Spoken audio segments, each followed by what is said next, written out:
Good morning everyone. बेटे homework हो गया? दरवाजा क्यों खोला है? अरे बैठ बैठ बैठ।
नहीं सर यहाँ तो नहीं।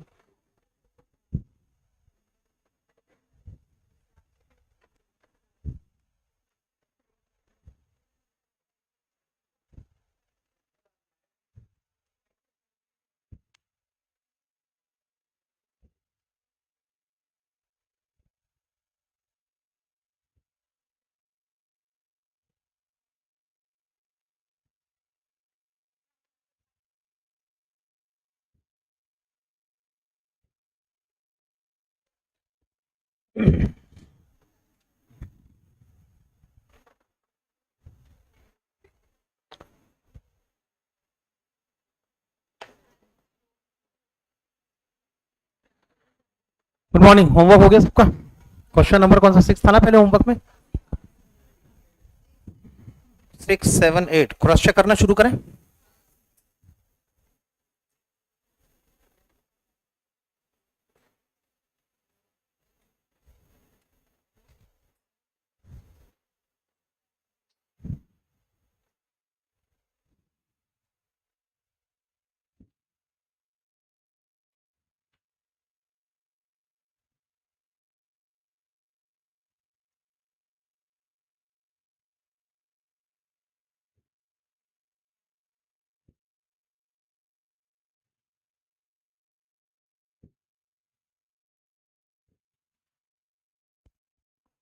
Now everything looks good. Okay.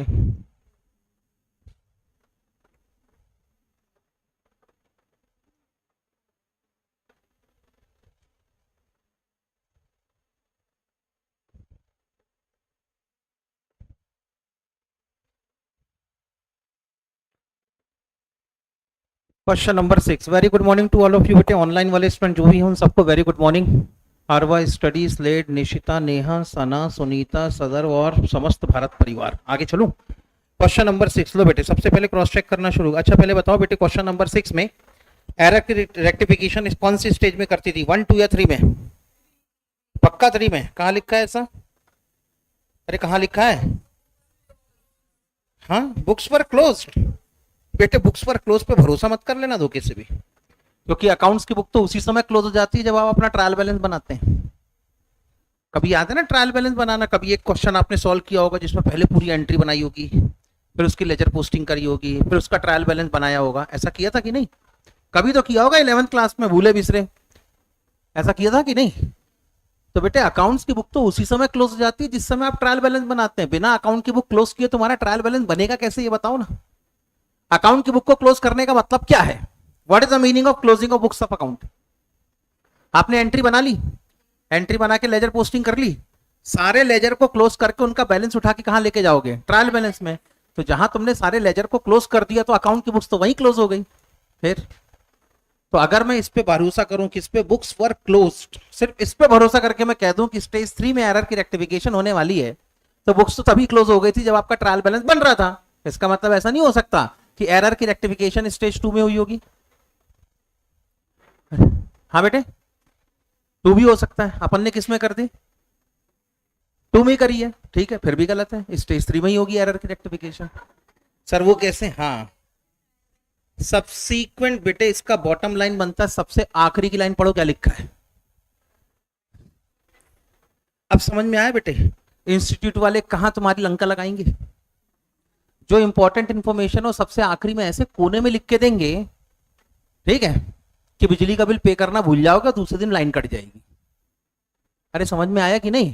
तो कुल मिला के तुम्हारे घर की बिजली की बिजली कटने वाली है बॉस, ठीक है, अगर ऐसे ही करते रहोगे तो। आखिरी डेट का इंतजार करो कि आखिरी डेट आएगी तब बिजली का बिल भरेंगे अपन, ठीक है ना। अब पता लगा आखिरी डेट को जरूरी काम से लग गए और दे बेटे घर में धड़ाधड़ जूते पड़ रहे हैं, फिर तूने बिजली का बिल पे नहीं किया, नालायक, किस चक्कर में लाई। तो बेटे असल में कभी भी याद रखें, बुक्स वर क्लोज, बुक्स वर क्लोज का मतलब यह है कि आपने अपने लेजर के अंदर जितने अकाउंट ओपन किए थे सारे अकाउंट को आपने क्लोज कर दिया और उनके बैलेंस उठा के कहां लेके चले गए आप? ट्रायल बैलेंस में लेके चले गए। उसके बाद ही तो तुम्हारा ट्रायल बैलेंस बना होगा। और यहां पर अगर मैं सिर्फ ओपनिंग पैराग्राफ को पढ़ूं तो ओपनिंग पैराग्राफ में क्या लिखा है? Following mistakes were located in the books of concern after its books were closed and suspense account was open in order to get the trial balance agreed.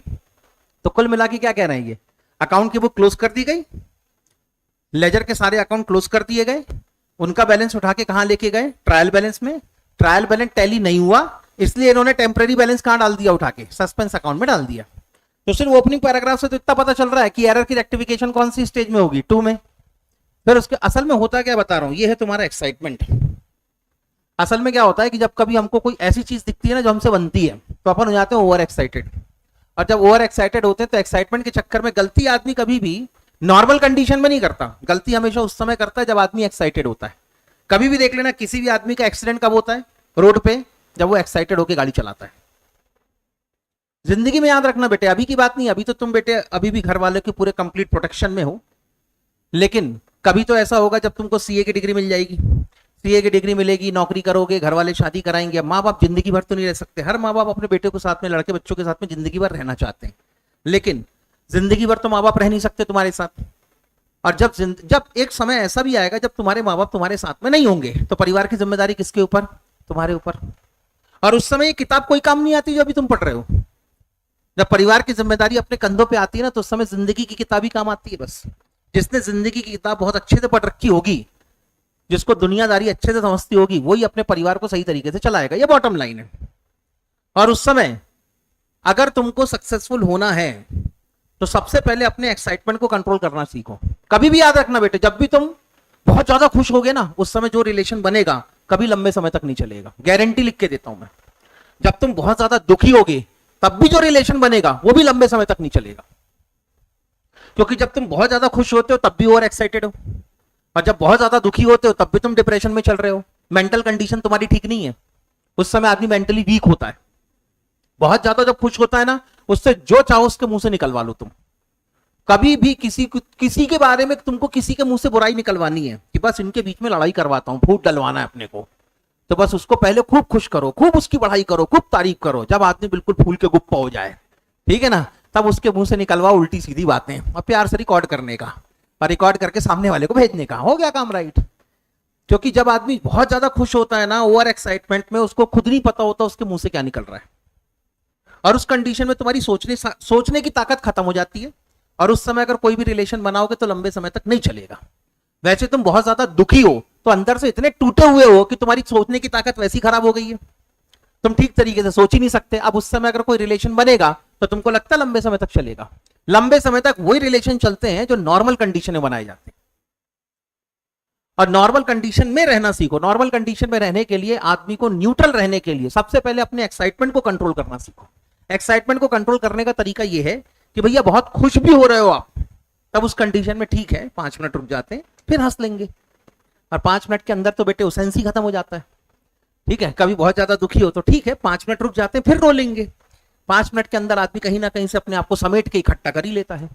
तो exam में भी कभी ऐसा लगे कि पेपर तो गया हाथ से बॉस, अब तो पेपर बन ही नहीं रहा, भगवान जाने कहां से क्वेश्चन आ गए, कैसे आ गए, तो बस अपने आप को अंदर ही अंदर एक सांत्वना देना है। 5 मिनट रुक जाते हैं, 5 मिनट बाद अपन क्वेश्चन पेपर को पढ़ेंगे, फिर देखते क्या हो रहा। पेपर तो गया अपने हाथ से, अब खोने के लिए तो कुछ नहीं बचा, जो जाना था वो तो चला गया। 5 मिनट बाद एक बार और क्वेश्चन पेपर पढ़ के देख लेना, शायद कुछ इसमें से निकल आए, शायद कुछ समझ में आना चालू हो जाए। तो बस बेटे वही 5 मिनट का इंतजार करते करते तुम अगर यहां से 1 2 3 4 5 6 7 पॉइंट पढ़ लेते, तो 5 मिनट खत्म करने के बाद बेटे फिर तुम क्या करते, find the nature and amount of suspense account and pass entries including narration for the rectification of above error. यहां तक तो बात एकदम सिंपल चल रही है। काम की बात लिखी उन्होंने जानबूझ के सबसे आखिरी में in the subsequent years book, ताकि ऊपर से लेके नीचे तक पढ़ते पढ़ते तुम क्वेश्चन को पढ़ के इतना बोर हो जाओ कि आखिरी वाले फ्रेज के ऊपर तुम्हारा ध्यान ही ना जाए और तुम्हारे दिमाग में बस यही रहे कि सर ने बताया था, अगर कुछ ना लिखा हो तो सेकंड स्टेज में उठा के अपने एरर की रेक्टिफिकेशन कर देना। पूरा क्वेश्चन बनता था आपसे, सब कुछ बनता था, 10 नंबर आपके कंफर्म थे, श्योर थे 101%, लेकिन आखिरी का एक फ्रेज नहीं पढ़ने के चक्कर में पूरे मार्क्स गए हाथ से। ये होता है। इंस्टीट्यूट वाले बेटे तुम उनको सब पता है तुम कहां गलती करने वाले हो। एक बात बताओ, तुम में से कितने लोग ऐसे हैं जो सीए फाउंडेशन का दूसरी या तीसरी बार पेपर देने जा रहे हैं? बोलो ना, कोई नहीं, आप होगे, एक आध दो लोग होंगे बस, मान लो। इंस्टीट्यूट बेटे 60 साल से पेपर ले रहा है, हर साल में ऑन एन एवरेज 2 पेपर, यानी कितने पेपर ले लिए इंस्टीट्यूट ने? 120। और हर सीए फाउंडेशन के पेपर में ऑन एन एवरेज अगर मैं 1980 से लेके आज तक उठा के देखूं और एवरेज निकालूं, तो हर ऑन एन एवरेज हर एक पेपर के अंदर कम से कम बेटे 20 से 30,000 40,000 बच्चे बैठते हैं। आजकल ज्यादा बैठते हैं, पहले कम बैठा करते थे, इसलिए एवरेज 30-40,000 के आसपास का बैठता है। तो बेटे सोचो, इंस्टीट्यूट हर एक अटेम्प्ट में 40,000 student multiplied by number of attempt कितने हो गए? 120 करके देख लो बेटे। इंस्टीट्यूट ने कितने स्टूडेंट को बेटे अपने झंडे के नीचे से निकाल दिया, और तुम तो पहली बार पेपर देने जा रहे हो। इंस्टीट्यूट को सब पता है तुम कहां गलती करने वाले हो, कब तुम इमोशनली वीक होगे, क्वेश्चन की कौन सी लाइन पढ़ के तुम्हारा मेंटल सेटअप खराब हो जाने वाला है, क्वेश्चन की कौन सी लाइन पढ़ के बेटे तुम अपना कॉन्फिडेंस छोड़ने वाले हो। Institute knows each and everything, इसलिए वो हर हथकंडे अपनाएंगे जो तुमको तोड़ने के लिए एकदम जरूरी है। इतनी आसानी से पेपर सेट नहीं होता बॉस। आप ये बोलो कि सीए का पेपर इतनी आसानी से सेट हो जाएगा, तो ऐसा नहीं होता। साइकोलॉजिकली बहुत खेलेंगे वो तुम्हारे साथ, हर एक स्टेप पे साइकोलॉजी खेलेंगे। और इतना अगर आपने अपने आप को न्यूट्रल रखा पूरे टाइम पे, 3 घंटे तक अगर आप अपने आप को न्यूट्रल रखते हो ना, तो किसी क्वेश्चन को देख से एकदम से खुश होगा, अरे वाह ये तो अपने से बनता है, ऐसा नहीं। अच्छा आ गया ना, ठीक है निपटा लेंगे। अब कोई क्वेश्चन ऐसा आया जो अपने बस के बाहर का ही है, अपना भाई यार ये क्या आ गया यार, हट पेपर खराब, नहीं ठीक है देखेंगे बाद में क्या करना है इसका। ये एटीट्यूड होना चाहिए अपना, एकदम न्यूट्रल, ना तो एक्साइटेड होना है और ना तो अपने को डिप्रेशन में जाना है, इतना ठीक है। तब जाके आदमी क्वेश्चन बड़ा न्यूट्रल होकर क्वेश्चन को पढ़ता है, और उस कंडीशन में जो भी गलती करने की पॉसिबिलिटी वो खत्म हो जाती है। आगे चलूं तो एरर की रेक्टिफिकेशन 3rd स्टेज में होनी थी, और 3rd स्टेज में इंपॉर्टेंट कंडीशन क्या है, जब भी आप नॉमिनल अकाउंट में एरर की रेक्टिफिकेशन करेंगे किसके थ्रू होगी? ये profit and loss adjustment account के थ्रू होगी। क्रॉस चेक करना शुरू करूं। पहली रेक्टिफाइड एंट्री बेटे आपकी बननी चाहिए थी, क्या बननी चाहिए थी? हाँ, profit and loss adjustment account is to be debited by ₹1000 and suspense account is to be credited by ₹1000। ठीक है, जिन लोगों ने होमवर्क ना किया हो बेटे वो सिर्फ एंट्री लिख लें अभी के लिए। जिन लोगों ने ऑनलाइन वाले स्टूडेंट, जिन लोगों ने होमवर्क ना किया हो तब वो अभी सिर्फ एंट्री लिख लें, बाद में बेटे इसका रीजन सोचते रहें। आगे चलूं मैं।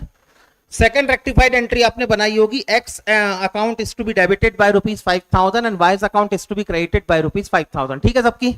अगर किसी की कोई एंट्री गलत है तो मान ले कि उसको डाउट है, पूछ लें अभी। अगर किसी को एंट्री नहीं बनी तो भी मान ले कि उसको डाउट है, और अभी अपने डाउट को डिस्कस कर ले। डाउट कहीं ना कहीं आएगा, ये बात पक्की है। अब या तो तुम क्लास में गलती कर लो तो एग्जाम में नहीं करोगे, और क्लास में अगर गलती करने से बचोगे तो एग्जाम में डेफिनेटली गलती करना है। एक बार तो तुम गलती करोगे, क्योंकि अपन हिंदुस्तानी लोग हैं बॉस, बिना ठोकर खाए अपन कुछ नहीं सीखते। कोई अपने को बोले कि हम प्यार से समझाएं और सामने वाला सीख जाए, तो बेटे फिर वो काय का हिंदुस्तानी आदमी?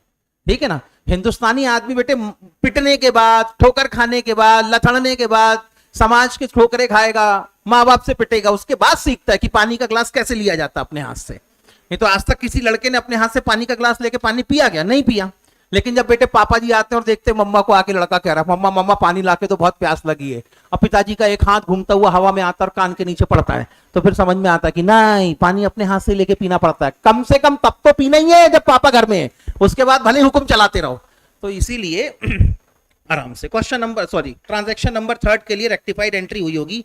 Suspense account is to be debited by 630 and profit and loss adjustment account is to be credited by ₹630। Online वाले स्टूडेंट बेटे आंसर चेक करते जाएं, जिनके आंसर सही हैं, जिन लोगों ने बेटे आंसर मतलब होमवर्क किया है, वो लोग बेटे ओके ओके लिखते जाएं, yes sir okay okay okay okay okay ऐसा लिखते जाएं। चलें आगे। अरे आगे चलूं क्या? हाँ, इस एंट्री में डाउट है, थर्ड वाली एंट्री में। अच्छा ये लो बेटे, थर्ड वाली एंट्री में डाउट है, तो आओ थर्ड वाली एंट्री को एक बार गो थ्रू कर लें अपन। क्या है थर्ड वाली एंट्री? थर्ड वाला ट्रांजैक्शन कहता है क्या भाई? अ बिल रिसेबल ऑफ ₹1550, ऐसा ही है ना कुछ? अ बिल रिसेबल ऑफ, अच्छा ये general expenses of 180 was posted in general ledger as ₹810। General expenses 180, correct entry क्या बनाते? General expense account debited to cash account, कितने रुपए से? 180 से डेबिट कराते, बराबर है ना? तो लो बेटे करेक्ट एंट्री क्या बन गई? General expense account is to be debited by 180, और दूसरा क्या था? Cash account, cash oblique bank account is to be credited by ₹180 was posted in general ledger at ₹810। तो भाई सीधी बात है, आपने किससे पोस्टिंग कर दी इसकी? 810 से पोस्टिंग कर दी। तो जो जनरल एक्सपेंस अकाउंट आपका 180 से डेबिट होना चाहिए था, वो डेबिट कितने से हो गया? 810 से हो गया ना डेबिट। कैश के बारे में कोई इंफॉर्मेशन है? नहीं है। इसका मतलब कैश बुक में तो प्रॉपरली 180 क्रेडिट हुआ होगा, उसमें तो कोई गलती नहीं हो सकती, बराबर है ना? तो इनकरेक्ट एंट्री क्या बन गई? इनकरेक्ट एंट्री बन गई general expenses account is to be debited by 810 and cash account is to be credited by ₹180। इतना ठीक है? कैश अकाउंट क्रेडिट होना चाहिए था, वो तो प्रॉपरली क्रेडिटेड है प्रॉपरली क्रेडिटेड है ना, ऐसा ही। और उस कंडीशन में अब क्या होगा? जनरल एक्सपेंसेस अकाउंट को 180 से डेबिट होना चाहिए था, इसको 180 से डेबिट कराओगे आप।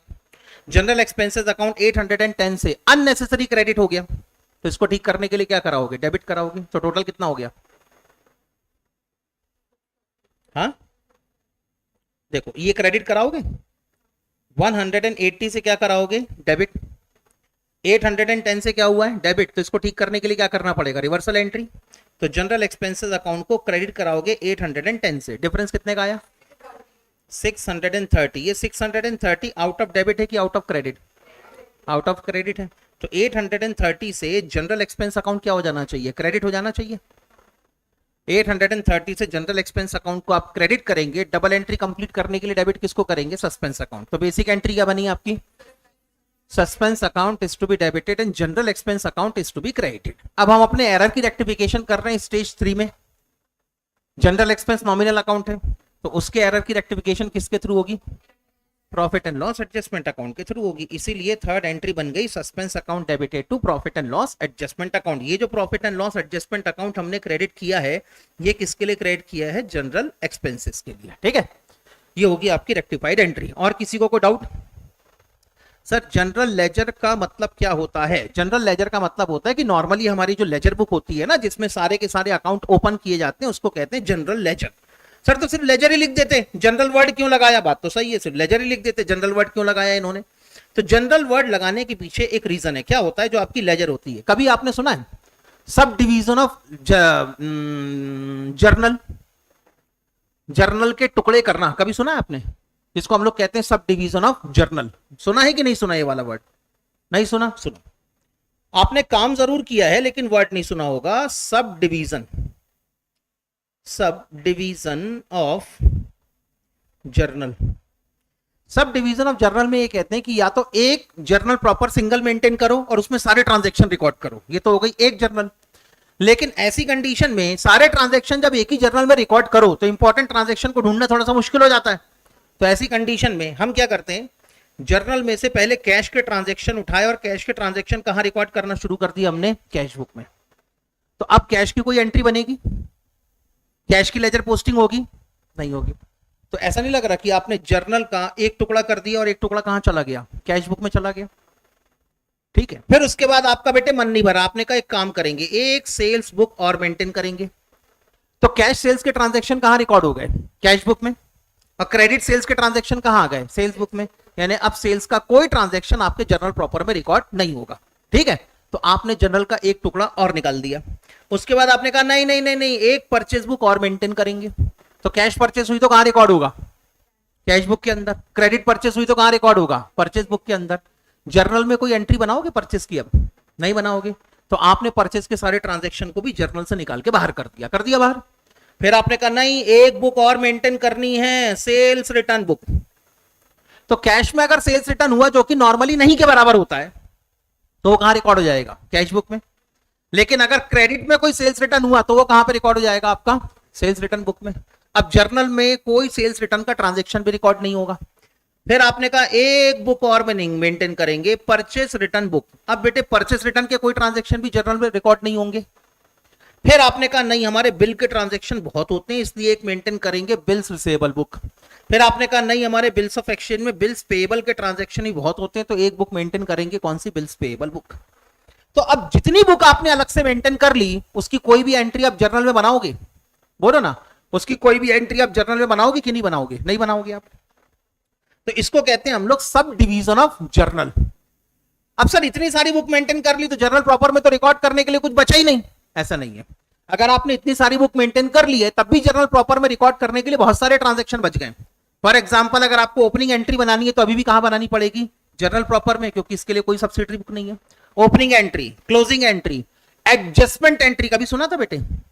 अरे एडजस्टमेंट एंट्री सुनी है ना।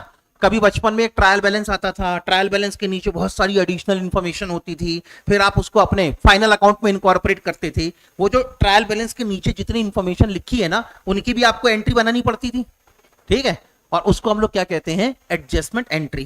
तो जितनी एडजस्टमेंट एंट्री होगी वो भी अभी भी कहां पर होगी बेटे? आपकी जर्नल प्रॉपर में ही होगी। डेप्रिसिएशन लगाना, अब डेप्रिसिएशन लगाने के लिए कोई आपके पास में सब्सिडरी बुक है क्या? Provision for doubtful debts record करने के लिए सब्सिडरी बुक है। Outstanding expense, prepaid expense, outstanding income, accrued income, prepaid income, इन सबको रिकॉर्ड करने के लिए कोई अलग से सब्सिडरी बुक है? एरर की रेक्टिफिकेशन करने के लिए कोई सब्सिडरी बुक है आपके पास? नहीं।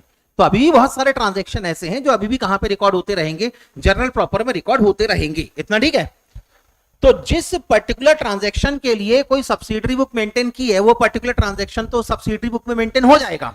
लेकिन अगर किसी ट्रांजैक्शन या इवेंट के लिए कोई सब्सिडरी बुक नहीं है तो उसको अल्टीमेटली कहां जाना पड़ेगा? जर्नल प्रॉपर में जाना पड़ेगा। तो आपने कुल मिला के इनडायरेक्टली क्या किया? आपने अपने जर्नल प्रॉपर के छोटे छोटे टुकड़े करके अलग कर दिए। बाकी जो बच गया सबको उठा के कहां डाल दो? जर्नल प्रॉपर में डाल दो। तो इसको कहते हैं हम लोग सब डिवीजन ऑफ जर्नल। वैसे ही जो आपकी लेजर होती है, लेजर की भी सब डिवीजन होती है। सब डिवीजन ऑफ लेजर है सर। लेजर के भी अलग अलग हिस्से होंगे। हाँ बेटे, लेजर जो भी होगा। अब सर लेजर के सब डिवीजन कैसे होंगे? तो बड़ा सिंपल सा तरीका है। अभी तक आप एक लेजर बुक मेंटेन कर रहे थे, उसी में सारे अकाउंट ओपन कर दिए थे आपने, उसी में आपने सारे पर्सनल अकाउंट ओपन किए, उसी में सारे रियल अकाउंट ओपन किए, उसी में सारे क्या कर दिए? नॉमिनल अकाउंट ओपन कर दिए। अब आपका बिजनेस बहुत बड़ा हो गया। सोच के देखो, नंबर ऑफ अकाउंट भयंकर हो गए। अब एक लेजर बुक के अंदर इतने सारे अकाउंट होंगे तो किसी अकाउंट को ढूंढने में दिक्कत होगी आपको। तो यहां पर एक की जगह दो लेजर बुक मेंटेन करते हैं। ठीक है, एक लेजर बुक की जगह कौन सी, कितनी लेजर बुक मेंटेन होगी? दो। एक कौन सी होगी? एक होगा पर्सनल लेजर और एक होगी इम्पर्सनल लेजर। ठीक, पर्सनल लेजर में क्या रिकॉर्ड होगा? जितने डेटर्स के अकाउंट और जितने क्रेडिटर्स के अकाउंट है सब कहां जाने दो? पर्सनल लेजर में जाने दो। क्योंकि सबसे ज्यादा नंबर ऑफ अकाउंट अगर होते हैं तो किसके होते हैं? डेटर्स के। एक ही डेटर थोड़ी होना होगा आपका। आपने तो क्रेडिट सेल जमाने भर को कर रखी होगी। हर दूसरा आदमी तुमसे उधारी में सामान खरीद के लेके जा रहा है, तो हर दूसरे आदमी का आप डेटर्स अकाउंट मेंटेन कर रहे हैं। उसको उठाओ, सो रहा है। हाँ, तबियत खराब है? हाँ, सुन नहीं तो अच्छे से ऐसे ऐसे ठीक से बैठ के सुनो ना, तो सुनाने वाले को ही मजा आएगा थोड़ा, है कि नहीं? हाँ ठीक, मतलब मानता हूं कि भजन में आदमी क्या होता है, बंद कर लेता, प्रभु के दर्शन करने चला जाता है, ठीक है ना। लेकिन बेटे अब मेरा भजन ऐसा है कि प्रभु के दर्शन करने ना ही जाओ तो बेहतर है। नहीं तो बेटे प्रभु तुमको दिखाई देंगे कब? 24 जून को, ठीक है ना। और ठीक बिल्कुल 1:45 से लेके 5 बजे के बीच में तुम्हें प्रभु के दर्शन होंगे। क्योंकि क्लास में बैठ के तुम प्रभु को याद कर रहे हो तो प्रभु को अभी तो दर्शन देने पड़ेंगे। इतनी शिद्दत से कोई आदमी किसी को याद करे और भगवान उसको दर्शन ना दे, ऐसा हो सकता है क्या? नहीं हो सकता, बराबर है कि नहीं?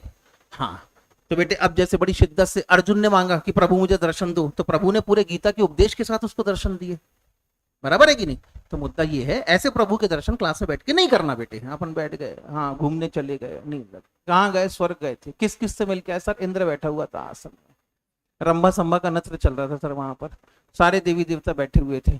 अब रोज अपन इसी तरीके से प्रभु को याद कर रहे हैं, तो सारे प्रभु एक एक करके दर्शन देंगे 1:45 से 5 बजे के बीच में, ठीक 24 जून को, क्योंकि भगवान ने भी टाइम डिसाइड कर रखा है कि मैं अपने भक्तों को दर्शन दूंगा इस दिन। तो उस दिन करना है क्या दर्शन?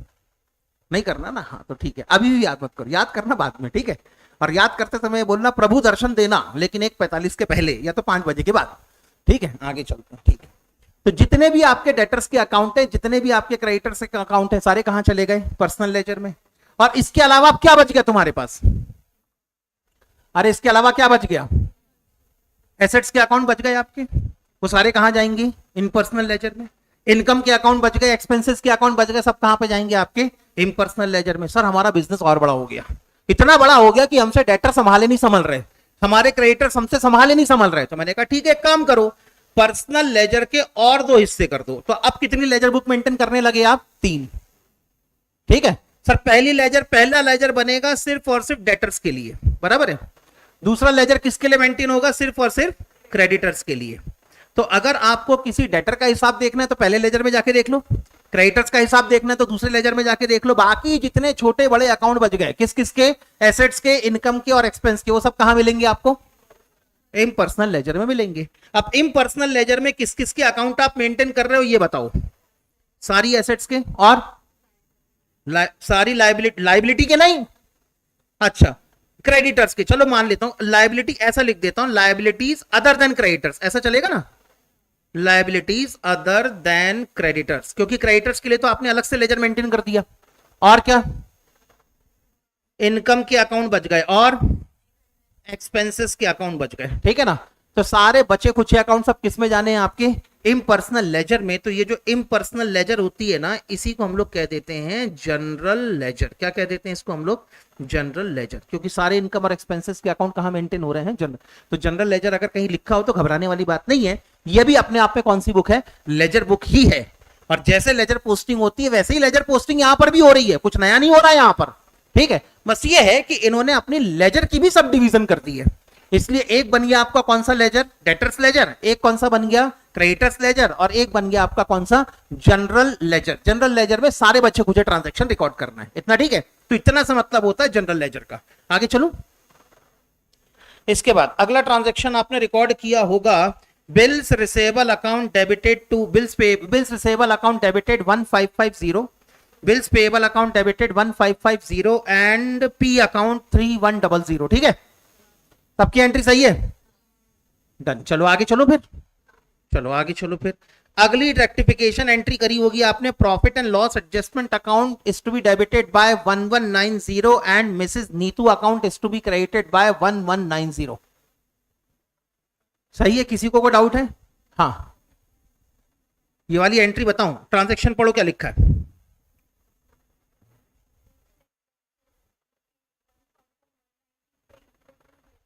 कौन से एक्सपेंसेस?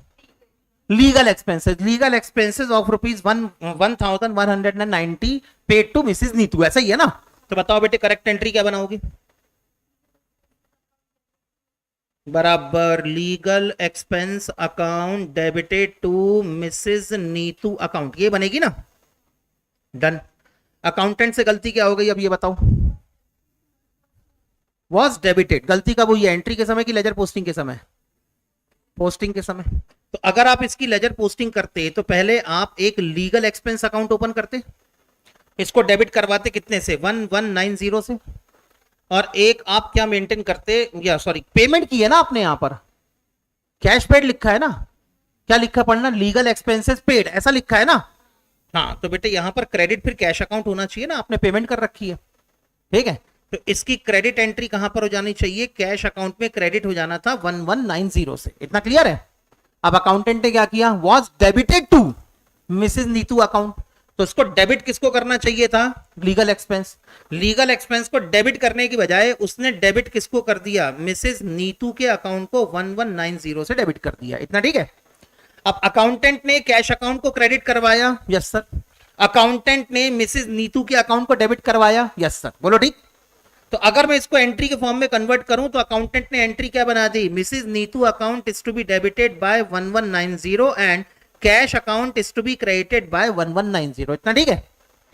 अब कैश अकाउंट की अगर बात करो तो कैश अकाउंट तो क्रेडिट होना चाहिए था, ये तो प्रॉपरली क्रेडिट हुआ है। इसको एरर, इसमें कोई एरर है ही नहीं, तो रेक्टिफिकेशन क्या करोगे आप?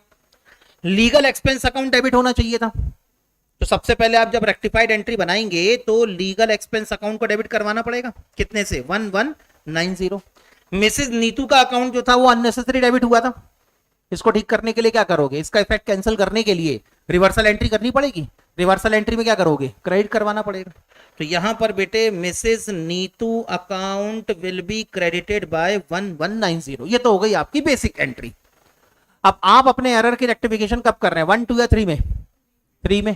तो हर नॉमिनल अकाउंट की रेक्टिफिकेशन किसके थ्रू होगी? Profit and loss adjustment account. और लीगल एक्सपेंसेस आपका नॉमिनल अकाउंट है, तो नॉमिनल अकाउंट में एरर की रेक्टिफिकेशन किसके थ्रू करोगे? Profit and loss adjustment account के थ्रू।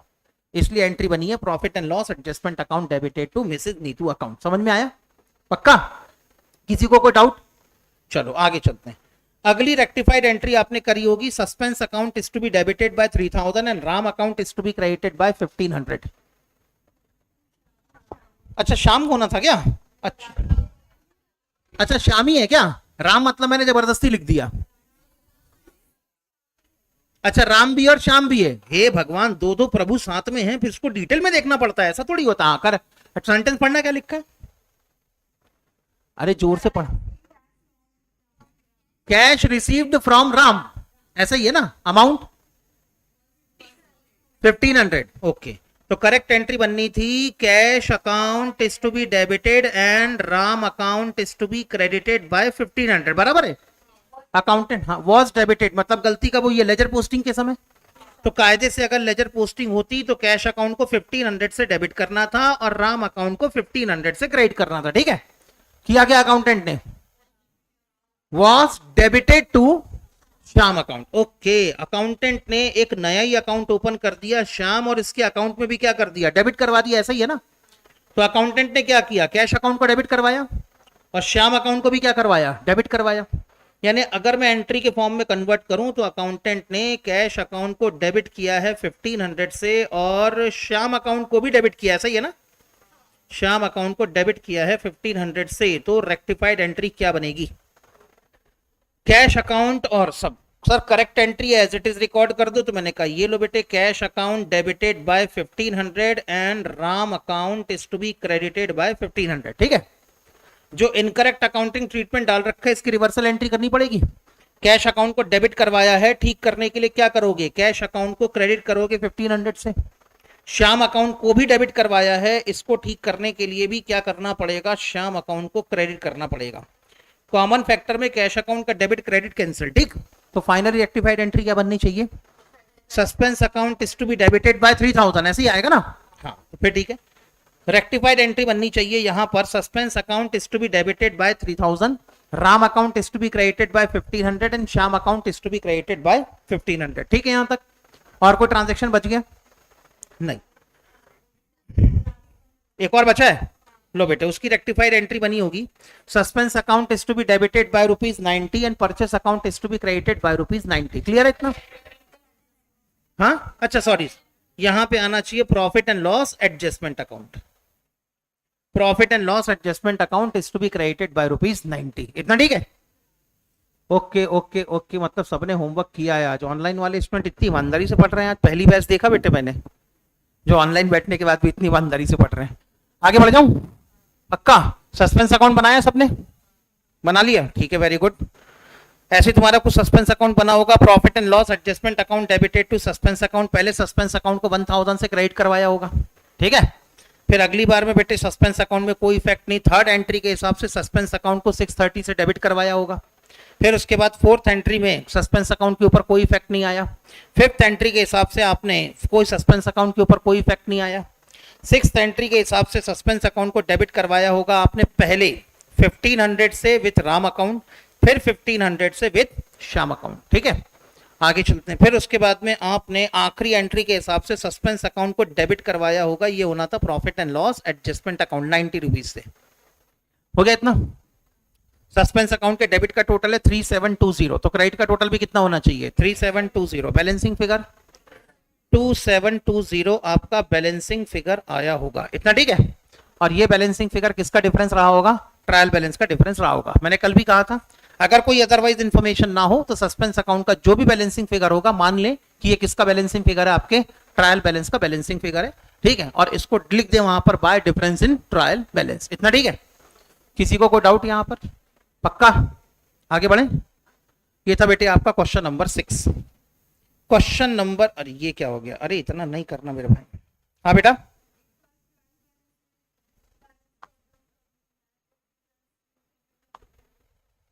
ट्रायल बैलेंस बेटे जब भी आपका सस्पेंस अकाउंट जो बनेगा ना, सस्पेंस अकाउंट में जो भी बैलेंस आएगा उसको हमेशा लिख देना डिफरेंस इन ट्रायल बैलेंस, कहानी खत्म। अरे यार ये कौन सी फाइल ले आया मैं, चलो कोई नहीं। क्वेश्चन नंबर 7 होमवर्क में था ना,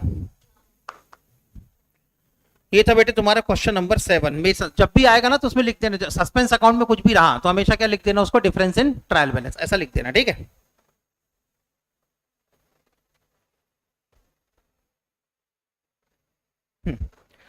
Mesa Applied Laboratories was unable to agree the trial balance as on 31st March 2020 and have raised the suspense account for the difference.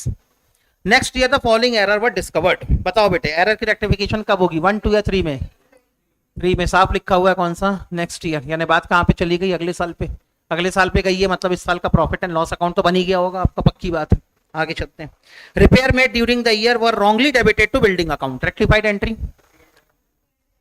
Profit and loss adjustment account is to be debited by 12,500 and building account is to be credited by 12,500। इतना ठीक है, पक्का।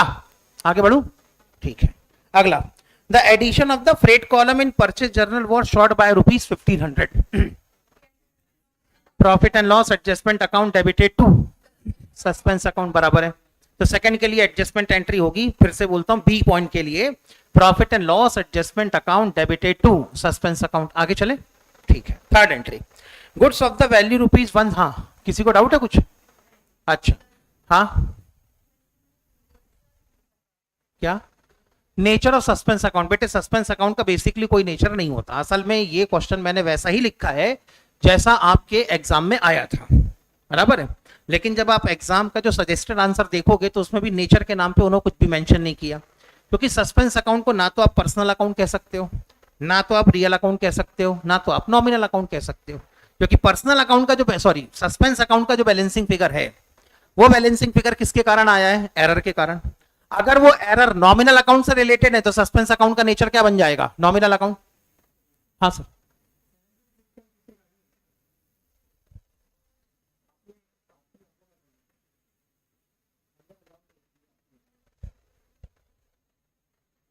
आगे चले।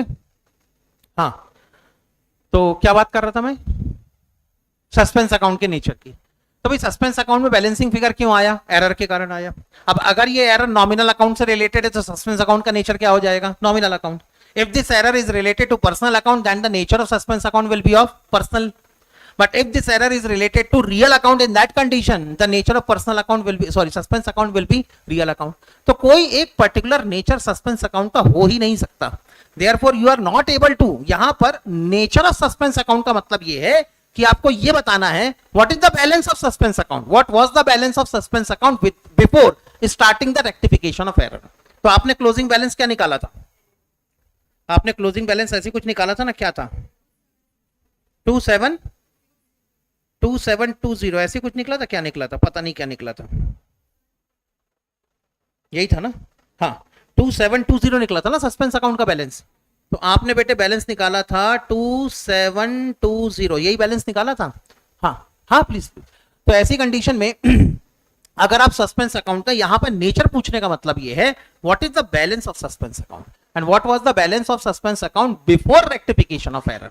Nature का मतलब हर बार ये नहीं होता कि आपको उसको personal, real and nominal account में क्लासिफाई करना है। यहां पर नेचर का मतलब था find out the opening balance of suspense account, इतना सा मतलब था उसका। ठीक है, नहीं बोल सकते। अगर आप लायबिलिटी बोलना चाहो तो बेटे देखो, ये जो ओपनिंग बैलेंस है इसके कारण ये दोनों नॉमिनल अकाउंट आपने बैलेंस करवाए थे, तो फिर इसके अंदर तो जो इफेक्ट है वो तो नॉमिनल अकाउंट का भी है, इसके अंदर जो इफेक्ट है वो तो पर्सनल अकाउंट का भी है, इसके अंदर जो इफेक्ट है वो तो रियल अकाउंट का भी है। इसलिए पर्सनल अकाउंट की कोई कैटेगरी नहीं हो सकती। असल में होता ये है कि सर हमारी आदत हो गई है कि हम हर अकाउंट को कहीं ना कहीं पर्सनल, रियल या नॉमिनल अकाउंट में डालें, क्योंकि 11th क्लास में अपन ने पढ़ा ही वैसा है। 11th क्लास में कहानी कहां से शुरू होती है? गोल्डन रूल ऑफ अकाउंटिंग ऐसी शुरू होती है। और गोल्डन रूल के नाम पे बेटे अपने को 3 रूल पढ़ाए जाते हैं कि पहले आपको अपने अकाउंट को क्लासिफाई करना है 3 हिस्सों में। कौन कौन से? पर्सनल, रियल और नॉमिनल अकाउंट। तो फिर उसके बाद में डेबिट, क्रेडिट, ये वो दुनिया भर का दंड फंद अपन पढ़ लेते हैं। इतना ठीक है। ये रूल बने कब थे? बताओ ना बेटे, रूल बने कब थे? ये रूल बने तो बहुत पहले थे, लेकिन पहली बार अगर किसी बुक में पब्लिश हुए तो वो बुक ही पब्लिश हुई थी 1497 में। ल्यूका डी पासियोली, कभी ऐसा सुना है ना आपने? ठीक है, बैठे बैठे खाली पीली बोर हो रहे थे, क्या करेंगे, चलो लिख देते कोई बुक। ठीक है ना, उन्होंने बुक लिख दी, double entry book keeping system के प्रिंसिपल लिख दिए। अब सोच के देखो, एक बुक लिखी गई 1497 में और उसके रूल्स एंड रेगुलेशन आज 700 और 800 साल बाद हम अभी भी पढ़ रहे हैं। उस समय बिजनेस का तरीका और अभी के बिजनेस के तरीके में जमीन आसमान का अंतर आ गया।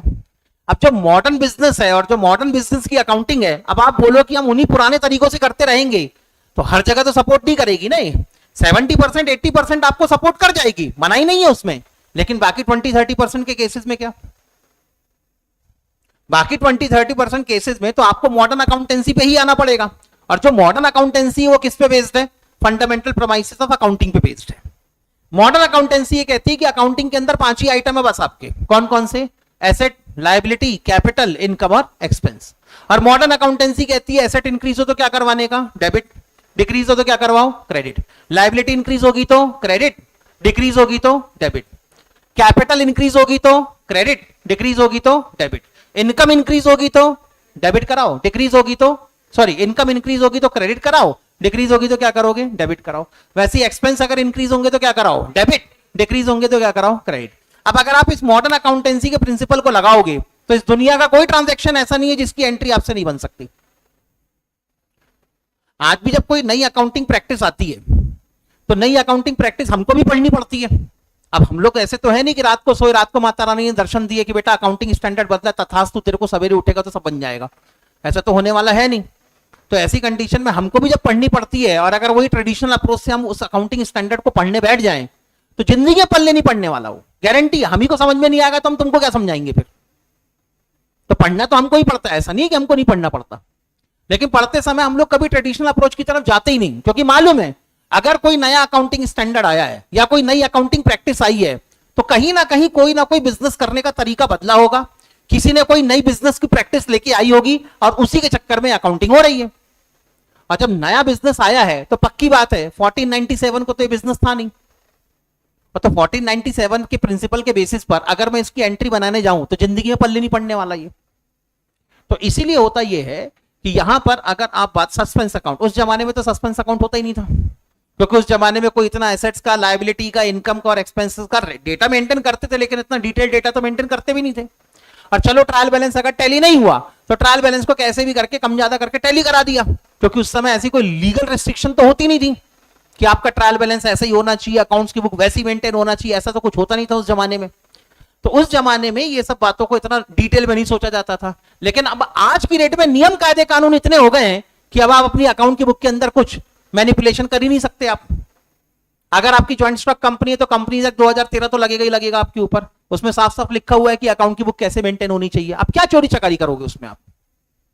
और अगर करनी भी है तो फिर टॉप टू बॉटम पूरी की पूरी आपको एक सीरीज बनानी पड़ेगी। फ्रॉड अगर करना है तो अकेला आदमी फ्रॉड नहीं कर सकता। आज की डेट में किसी भी कंपनी के अंदर फ्रॉड हुआ है तो समझ जाओ नीचे के क्लर्क से लेके ऊपर का सीईओ तक सब इन्वॉल्व है इसके अंदर, क्योंकि बिना सबकी इन्वॉल्वमेंट के फ्रॉड हो ही नहीं सकता बॉस, ये गारंटी है। आज की डेट में अकाउंटिंग सिस्टम ही इतना कॉम्प्लिकेटेड है और इतना डाइवर्सिफाइड है कि अकेला आदमी फ्रॉड कर ही नहीं सकता। अकेला आदमी चोरी कर सकता है 150 की, कि भाई 200 रुपए का खर्चा हुआ 300 का बिल लगा दिया।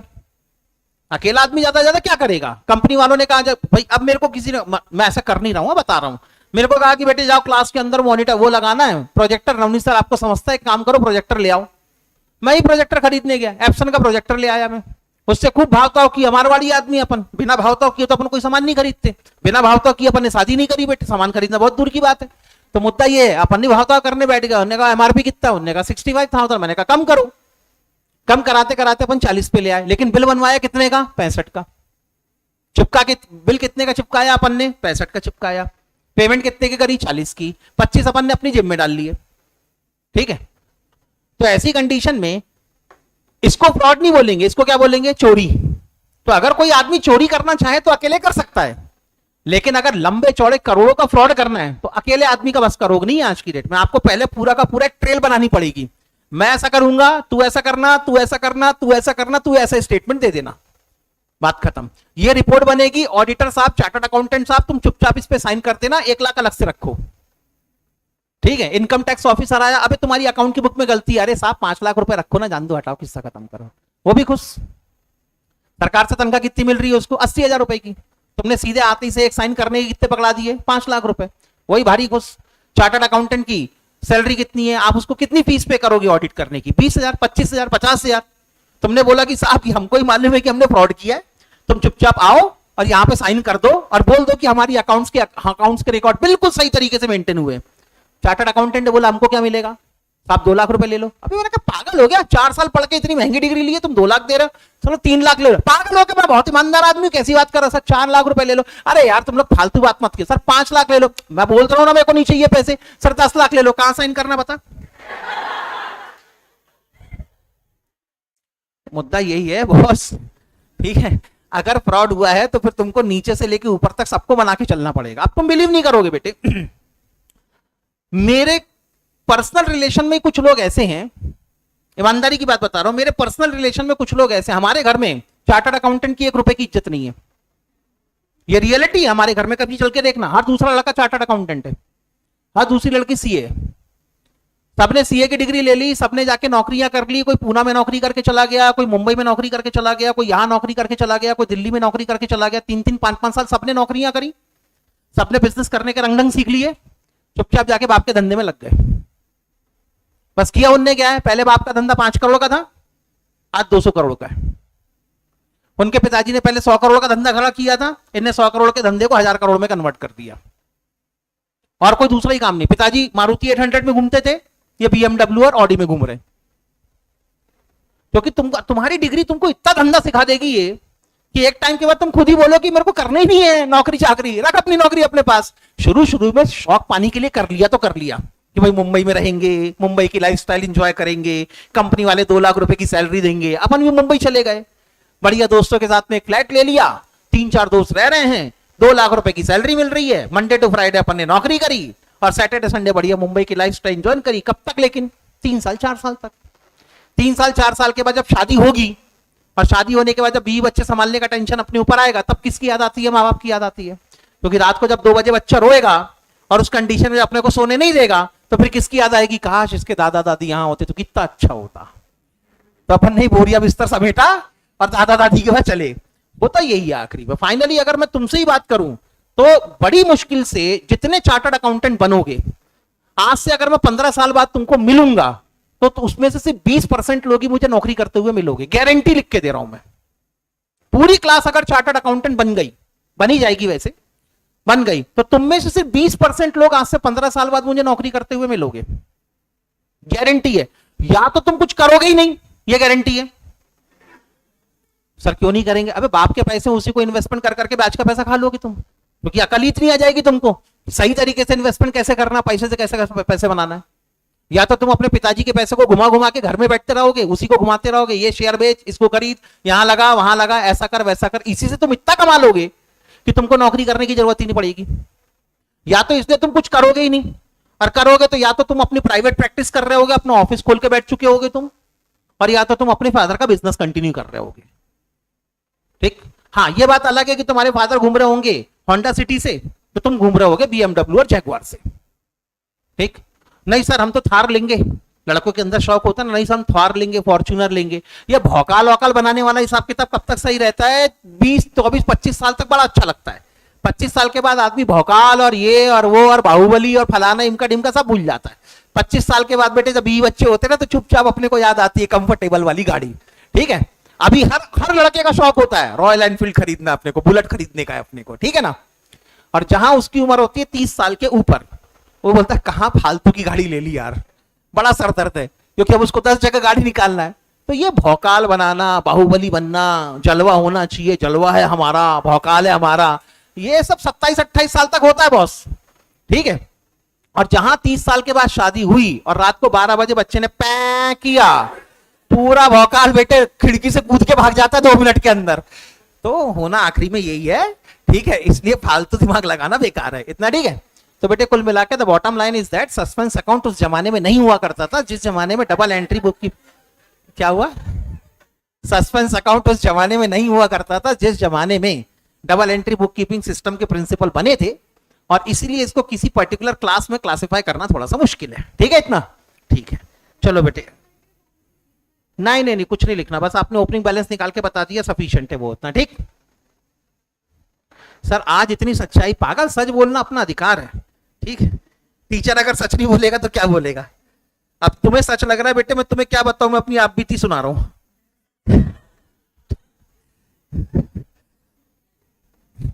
क्वेश्चन नंबर 7 चालू करें। मेसर्स अप्लाइड लेबर, अच्छा इसमें तो हम लोग को डिसाइड कर चुके थे ना, एरर की रेक्टिफिकेशन 3rd स्टेज में होनी चाहिए, 2 एंट्रियां भी चेक कर चुके थे ना। पहली रेक्टिफाइड एंट्री क्या बनाई थी अपन ने, profit and loss adjustment account debited to building account, ठीक है, okay. Second suspense account, profit and loss adjustment account debited to suspense account, ठीक है।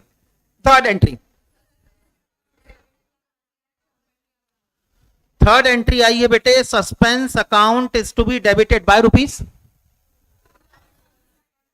2100, और फिर Rani account is to be credited by 2100। आगे चले, ठीक है। डी पॉइंट के लिए रेक्टिफाइड एंट्री, एक minute, profit and loss adjustment account is to be debited by rupees 30,000, और furniture account is to be credited by rupees 30,000, done. उसके बाद ई पॉइंट की एंट्री, Raja and company account debited by rupees 20,000 to bills receivable account. सभी की entry अगर ऐसी ही बनी है, इसका मतलब क्रॉस चेक कराने के लिए कुछ भी नहीं बचा। अगर किसी ने कुछ अदरवाइज एंट्री बनाई होगी तो बताओ, किसी को कोई डाउट है। सर पॉइंट बी, अच्छा एक मिनट, किसी ने कहा पॉइंट बी समझा दो, एक मिनट आ रहा हूं बेटे अभिषेक, एक मिनट, आपके पॉइंट बी पे भी आ रहा हूं, ओके। सर पॉइंट ई नहीं समझा, अच्छा तो डाउट है 2 जगह, एक है पॉइंट नंबर बी में और एक है पॉइंट नंबर ई में, यही 2 पॉइंट डिस्कस करने। और किसी को कहीं कोई डाउट है, नहीं है, पक्का डिस्कस कर दूं, लगे आता हूं। पहले पॉइंट बी पे आ जाता हूं। Sir addition of the freight column in the purchase journal, purchase journal का मतलब है परचेज बुक, इतना ठीक है। जहां जहां लिखा रहा जर्नल, उसका मतलब क्या है, वो बुक। जर्नल का मतलब ही होता था डे बुक। पुराने जमाने में लोग क्या करते थे, कभी आप कभी पुरानी इंग्लिश मूवी देखना, या आजकल भी इंग्लिश मूवी कभी आप देखोगे तो अक्सर बेटे जो हीरो होता है वो कई बार ऐसे जो साइड में बेंचेस वगैरह नहीं होती, लोहे की लोखंड की जो चेयर वगैरह लगी होती है स्ट्रीट के किनारे, वहां बैठता है, फिर अपनी जेब से एक डायरी निकालता है, डायरी लेदर के कवर में पैक होती है, उसको खोलता है, फिर कुछ लिखता है उसके ऊपर, ठीक है ना। तो लोग क्या होता था पहले के जमाने में जो डेली बेसिस पर अपनी एक्टिविटी करते थे उसको जर्नल के ऊपर लिख देते थे, यानी जो डायरी है उसके ऊपर लिख देते थे। तो डेली के ट्रांजैक्शन रिकॉर्डेड है, तो इसको क्या कहने लगे वो लोग, जर्नल। तो जहां जहां लिखा है बुक, डे बुक, यानी समझ जाओ किसकी बात कर रहे हैं वो, जर्नल की। और जहां जहां बोल दिया आपने जर्नल, इसका मतलब क्या है, वो आपकी डे बुक है। तो अब ये कह रहे हैं कि भैया आप अपनी परचेज बुक मेंटेन कर रहे हैं, ठीक है ना। आप बेटे सर, अच्छा ये देखो, अब तो बेटे एक काम करो, जान ले लो मेरी। सर थर्ड वाला पॉइंट भी समझा दो, और क्या है उसके बाद में, किसी ने बोला था सर सेकंड पॉइंट भी समझा दो, तो बचा क्या बे फिर, थर्ड वाला भी समझा दो, फोर्थ वाला भी देख लो, फिफ्थ वाला तो देख ही रहे हो, फर्स्ट वाले को भी काय को छोड़ रहे हो, फिर ऐसे भी डायरेक्ट चिपका दो यहाँ बैठ के, नालायक। हाँ आगे चलते हैं, शुरू करें। तो लो बेटे, आप अपनी परचेज बुक मेंटेन कर रहे हो। नॉर्मली क्या होता है, जब भी आप अपनी परचेज बुक मेंटेन करते हैं तो आपने अक्सर परचेज बुक का इस तरीके से फॉर्मेट बनाया होगा, पहला कॉलम डेट, दूसरा कॉलम पर्टिकुलर, तीसरा कॉलम इनवॉइस नंबर, चौथा कॉलम होता है एलएफ का, एक कॉलम बेटे यहां पर बना देते थे पहले डिटेल का, और एक कॉलम बना देते थे यहां पर अमाउंट का। आजकल बेटे एक कॉलम और बनाने लगे फ्रेट का, ठीक है ना। पहला कॉलम कौन सा हो गया, डेट, सेकंड कॉलम हो गया आपका पर्टिकुलर, तीसरा कॉलम हो गया इनवॉइस नंबर, उसके बाद में हो गया एलएफ। फिर यहां पर आने लगा अगर आपने गुड्स को परचेस करने में कोई फ्रेट पे किया है, भाई गुड्स को परचेस किया होगा घर तक लाने के लिए, फैक्ट्री तक लाने के लिए, गोडाउन तक लाने के लिए कुछ तो फ्रेट किया होगा आपने, फ्रेट पे किया होगा या कैरेज पे किया होगा या कोई लोडिंग अनलोडिंग के चार्जेस पे किए होंगे, वेजेस पे करी होगी आपने, तो उसी के कॉलम आजकल किसमें बनने लगे, परचेस बुक के अंदर बनने लगे।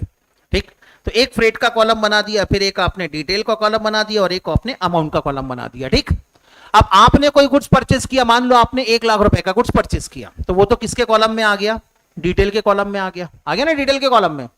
लेकिन उस गुड्स को, मान लो ये गुड्स तुमने रॉ मटेरियल परचेस किया, आपकी प्लास्टिक के जो आइटम्स होते हैं वो बनाने की आपकी फैक्ट्री है, प्लास्टिक की बाल्टी, ये वो, चेयर टेबल कुर्सी, तुमने भी नया इन्वेंट कर दिया कि इंडिया के अंदर बहुत सारी कोचिंग क्लासेस हैं, कोचिंग क्लासेस में पक्का कुछ लगे या ना लगे, डेस्क और बेंच तो लगेगी लगेगी। आपने बेटे फर्नीचर मतलब प्लास्टिक के डेस्क और बेंच बना के देना शुरू कर दिया कि अगर तुमको कोचिंग क्लास खोलना है तो हमसे प्लास्टिक की डेस्क और बेंच लेके जाओ, ठीक है ना। बच्चे तोड़ भी देंगे क्लास में, लड़के अगर बदमाश टाइप के हैं तोड़ भी देंगे, तो भी कोई दिक्कत नहीं है, कबाड़ में इसको बेच देना, पैसे मिलेंगे तुमको। ठीक, हमने कहा डन। अब ऐसी कंडीशन में तुमने चाइना से रॉ मटेरियल परचेस किया, तो चाइना में जो तुमने रॉ मटेरियल खरीदा किसी काम का है अभी नहीं, जब तक वो इंडिया में नहीं आ जाता तब तक वो किसी काम का है नहीं। इंडिया में आया होगा, आपने पहले रास्ते का फ्रेट पे किया होगा, अब कोई हाथ में तो उठा के लाएगा नहीं, एक्टिवा में सामने रख के ला लिया अपन ने, ऐसा तो हो नहीं सकता उसमें। पक्के हुए बेटे अच्छा खासा शिप में कंटेनर ही बुक किया होगा आपने, शिप में कंटेनर बुक किया, शिप वालों ने अपने फ्रेट चार्जेस दिए होंगे, तब तो जाके वो इंडिया पहुंचा है। तो मान लो बेटे इसमें फ्रेट चार्जेस लग गए आपके 50,000 के, तो यहीं पे लिख दिया आपने फ्रेट 50,000 और रॉ मटेरियल की परचेस प्राइस कितनी है 1 लाख। तो बताओ बेटे टोटल परचेस कॉस्ट कितनी मानोगे आप, 1 लाख की 1,50,000, 1,50,000, कायदा तो यही कहता है। ठीक है, उसके बाद बेटे मान लो आपने एक्स से परचेस किया, वाई से परचेस किया, जेड से परचेस किया, कभी आपने 5,000 का फ्रेट पे किया, कभी आपने 15,000 का फ्रेट पे किया, यहां पर आपने 50,000 का गुड्स खरीदा, यहां पर आपने 80,000 का गुड्स परचेस किया, इतना। ठीक, अब आखिरी में क्या होता है, जब आप अपनी परचेस बुक को टोटल करेंगे तो फ्रेट का टोटल कहां ट्रांसफर होगा, फ्रेट अकाउंट में जाके डेबिट होगा, परचेस का टोटल कहां ट्रांसफर होगा, परचेस अकाउंट में जाके डेबिट होगा। ऐसे ही होता था ना। अगर मैं इसका टोटल करूं तो ये हो गया 2,30,000, ऐसे ही है ना। अरे टोटल कितना हुआ, 2,30,000 ही हुआ ना। 2,30,000 कहां ट्रांसफर होगा सर, ये डेबिट होगा हमारे कौन से अकाउंट में, परचेस अकाउंट में, क्योंकि इसके बाद लेजर पोस्टिंग तो करनी है। अभी क्या मेंटेन किया आपने, परचेस बुक, परचेस बुक में ट्रांजेक्शन को रिकॉर्ड किया है, इसके बाद इसकी लेजर पोस्टिंग भी करनी पड़ेगी आपको। तो इसका जो टोटल है 2,30,000 ये कहां ट्रांसफर होगा, परचेस अकाउंट के डेबिट में। वैसे जो फ्रेट कॉलम का टोटल है ये कहां ट्रांसफर होगा, एक फ्रेट अकाउंट ओपन करना पड़ेगा लेजर में। टोटल फ्रेट कितना हो गया सर, 50 और 20 70, 70,000 का फ्रेट हो गया। और ये 70,000 का फ्रेट कहां ट्रांसफर होगा सर, ये भी डेबिट होगा, लेकिन कौन से अकाउंट में, ये डेबिट होगा आपके फ्रेट अकाउंट में। तो अगर आप फ्रेट के कॉलम के टोटल में कोई भी गलती करते हैं तो इसका सीधा इंपैक्ट कहां पर आएगा, फ्रेट अकाउंट के अंदर आएगा। आपके ट्रांजैक्शन में क्या हुआ था ये बताओ सर, आपके अंदर से बैक बेंचर वाली वाइब्स आ रही है। अच्छा, तो बेटे अब जो था आदमी वही तो वाइब्स आएगी ना। हाँ आगे चलूं मैं, अंडर कास्टेड बाय 1,500, इन्होंने फ्रेट के कॉलम का टोटल किया, लेकिन फ्रेट के कॉलम में कह रहे हैं अंडर कास्टेड। अंडर कास्टेड कितने से है ये, अंडर कास्टेड बाय ₹1,500, यानी आपने टोटल 1,500 रुपए से कम किया है। और 1,500 रुपए से टोटल कम किया होगा तो जब आपने अपना फ्रेट अकाउंट बनाया होगा और जब इस टोटल को अपने फ्रेट अकाउंट में डेबिट किया होगा तो डेफिनेटली ये भी 1,500 रुपीज से अंडर कास्टेड रहा होगा। तो इसका अल्टीमेट इफेक्ट क्या पड़ा, freight account is under debited bye ₹1,500, यही मतलब निकला। तो एरर को रेक्टिफाई करने के लिए क्या करोगे, एरर को रेक्टिफाई करने के लिए फ्रेट अकाउंट को डेबिट करवाओगे, कितने से, 1,500 से, और डबल एंट्री कंप्लीट करने के लिए यूज करेंगे सस्पेंस अकाउंट बाय ₹1,500। ठीक है इतना। अब क्योंकि थर्ड स्टेज में आप अपने एरर की रेक्टिफिकेशन कर रहे हैं, फ्रेट आपका नॉमिनल अकाउंट है, तो एरर की रेक्टिफिकेशन किसके थ्रू होगी, profit and loss adjustment account के थ्रू होगी। 1,500 रुपीज, डन, पक्का, कंफर्म। ठीक है, तो ये था बेटे आपका पॉइंट नंबर 2। इसके बाद कौन सा पॉइंट था, फिफ्थ पॉइंट डिस्कस करना था ना, पढ़ना जरा फिफ्थ पॉइंट क्या लिखा है।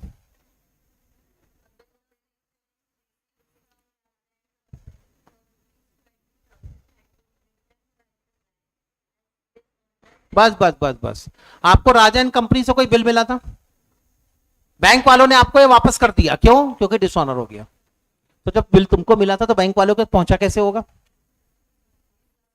डिस्काउंट करवाया होगा आपने, कभी करवाया होगा ना डिस्काउंट। आपको बिल मिला, आपने एक्सेप्टेंस ली किससे? राजा एंड कंपनी से। जब बिल आपके पास में आ गया तब उस कंडीशन में आपने बिल को कहां भेज दिया? बैंक वालों के पास, डिस्काउंट कराने के लिए। अब बैंक वालों ने बिल आपको वापस कर दिया क्योंकि बिल हो गया डिसऑनर। अब अगर डिस्काउंट कराने के बाद बिल डिसऑनर हो तो बताओ बेटे करेक्ट एंट्री क्या बननी चाहिए? Raja and company account debited to, क्या बननी चाहिए? Bank account. क्यों भाई ऐसी एंट्री क्यों बननी? कितना था? 2100। कितने का बिल था? 20,000। ओके, तो ये एंट्री बन जानी चाहिए आपकी 20,000 से। ये एंट्री ऐसे क्यों बनी सर? सीधी बात है, हमने बिल को बैंक से डिस्काउंट कराया था। अब अगर बिल डिसऑनर हो गया तो बैंक वाले तो हमारी गला पकड़ेंगे बॉस। बैंक वाले किसी को नहीं छोड़ते, अपने पैसे वसूल कर ही लेते हैं। तो बैंक वालों ने हमसे तो अपने पैसे वसूल कर लिए, तो हमको पेमेंट किसको करनी पड़ी? बैंक को। हम किससे वसूल करेंगे? राजा एंड कंपनी से। So this amount is recoverable from Raja and company. तो एंट्री क्या बन गई? Raja and company account is to be debited and bank account is to be credited by ₹20,000। ये करेक्ट एंट्री बननी थी। अकाउंटेंट ने गलती क्या करी है ये बताओ?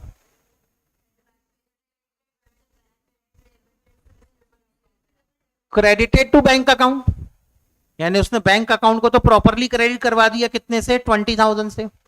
But debited to bills receivable account, और डेबिट किसको करा दिया इसने? बिल्स रिसेबल अकाउंट को डेबिट करा दिया। इतना ठीक है? गलती कब हुई है? एंट्री के समय कि लेजर पोस्टिंग के समय? पढ़ के देखो, लेजर पोस्टिंग के समय क्या लिखा है? Debited, sorry, credited to bank account and debited to bills receivable account. मैंने पहले कहा था जब अकाउंट के अंदर लिखा हो डेबिटेड टू, क्रेडिटेड टू, इसका मतलब गलती एंट्री के समय नहीं हुई है, गलती कब हुई है? लेजर पोस्टिंग के समय। तो कायदे से सही लेजर पोस्टिंग क्या होनी थी सर? एक अकाउंट ओपन करते हम राजा एंड कंपनी अकाउंट, इसको डेबिट करवाते 20,000 से। एक अकाउंट हम ओपन करते बैंक अकाउंट, इसको क्रेडिट करवाते 20,000 से। इसने तो बैंक अकाउंट को क्रेडिट करवाया, कोई प्रॉब्लम नहीं है, लेकिन डेबिट करवाने के लिए इसने नया ही अकाउंट ओपन कर दिया। कौन सा? बिल्स रिसेबल अकाउंट, और इसको डेबिट करवा दिया 20,000 से। इतना ठीक है?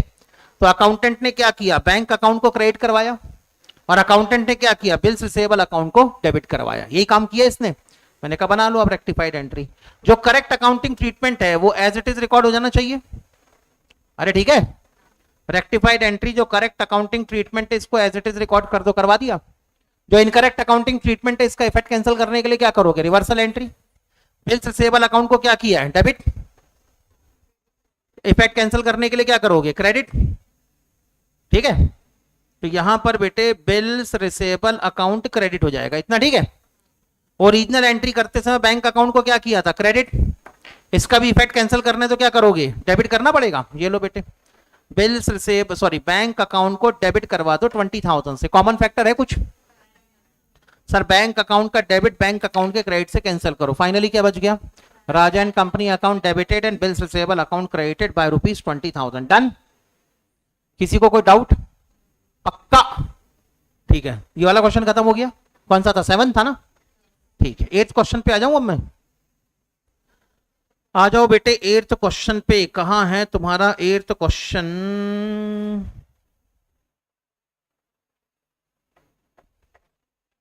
हाँ, मिस्टर जोशी वाला था कोई 8th क्वेश्चन, ऐसे ही था ना?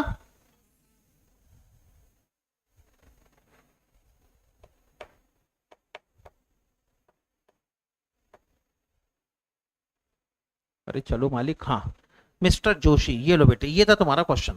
पहले तो बताओ बेटे एरर की रेक्टिफिकेशन 1, 2 में करनी है, 3 में करनी है? क्यों? नेक्स्ट ट्रेडिंग पीरियड, बराबर है। तो बेटे जब जब तुमको ये इंफॉर्मेशन मिल गई कि एरर की रेक्टिफिकेशन कब करनी है पहले पैराग्राफ में, तब तुमने कोई गलती नहीं करी। लेकिन जब ये इंफॉर्मेशन मिलती है आखिरी पैराग्राफ में, तब तुम गलती कर जाते हो। It truly represents lack of patience. तो थोड़ा अपना पेशेंस का लेवल बढ़ाने का आदमी ने, ठीक है ना? बराबर है। आगे चलो, आगे चलो sir. Mr Joshi trial balance as on 31st March 2020 did not agree, blah blah blah blah blah. Done. The पहले एरर की रेक्टिफिकेशन बताओ। The total of purchase book of one page ₹5615 carried forward to the next page as ₹6551। क्या किया? आपकी purchase book over debit हुई होगी, purchase account over debit हुआ होगा, ठीक करने के लिए क्या करोगे? क्रेडिट। कितने रुपए से ओवर डेबिट हुआ है? सर डेबिट होना था 5615 से और डेबिट कितने से हो गया? 6551 से। ऐसा ही हुआ ना? डिफरेंस कितना आया? 936 रुपीज का। तो परचेस अकाउंट को क्या करवाना था? 936 से क्रेडिट, और सस्पेंस अकाउंट को क्या करवाना था? 936 से डेबिट। इतना ठीक है। और क्योंकि एरर की रेक्टिफिकेशन थर्ड स्टेज में हो रही है, परचेस कौन सा अकाउंट है? नॉमिनल अकाउंट है, और नॉमिनल अकाउंट है इसलिए किसके थ्रू रेक्टिफिकेशन होगी? Profit and loss adjustment account. तो फाइनली तुमने रेक्टिफाइड एंट्री बनाई होगी इसके लिए, suspense account is to be debited by 936 and profit and loss adjustment account is to be credited by 936। Clear है? किसी को कोई डाउट? ठीक है, चलो आगे चलते हैं। पॉइंट नंबर 2, रेक्टिफाइड एंट्री बताएं। मैं फाइनल एंट्री लिख रहा हूं, ठीक है ना? किसी को कोई ऑब्जेक्शन हो तो अपना हैंड रेज करते हैं। Customer account is to be debited by 560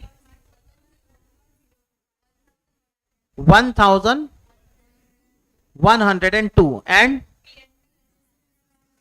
profit and loss adjustment account credited by रुपए। अच्छा, ये भी डेबिट होगा। अच्छा, profit and loss adjustment account debited by 540 और suspense account is to be credited by 1642। पक्का? लो बेटे, ये आपकी रेक्टिफाइड एंट्री होनी थी। Customer account is to be debited by, हाँ ये वाला बताऊं, a sale of ₹281 was entered in sales book as ₹821 and posted to the credit of customer account। इतना ठीक है? पहले तो बताओ बेटे, सेल ऑफ ₹281, करेक्ट एंट्री क्या होनी चाहिए? हाँ,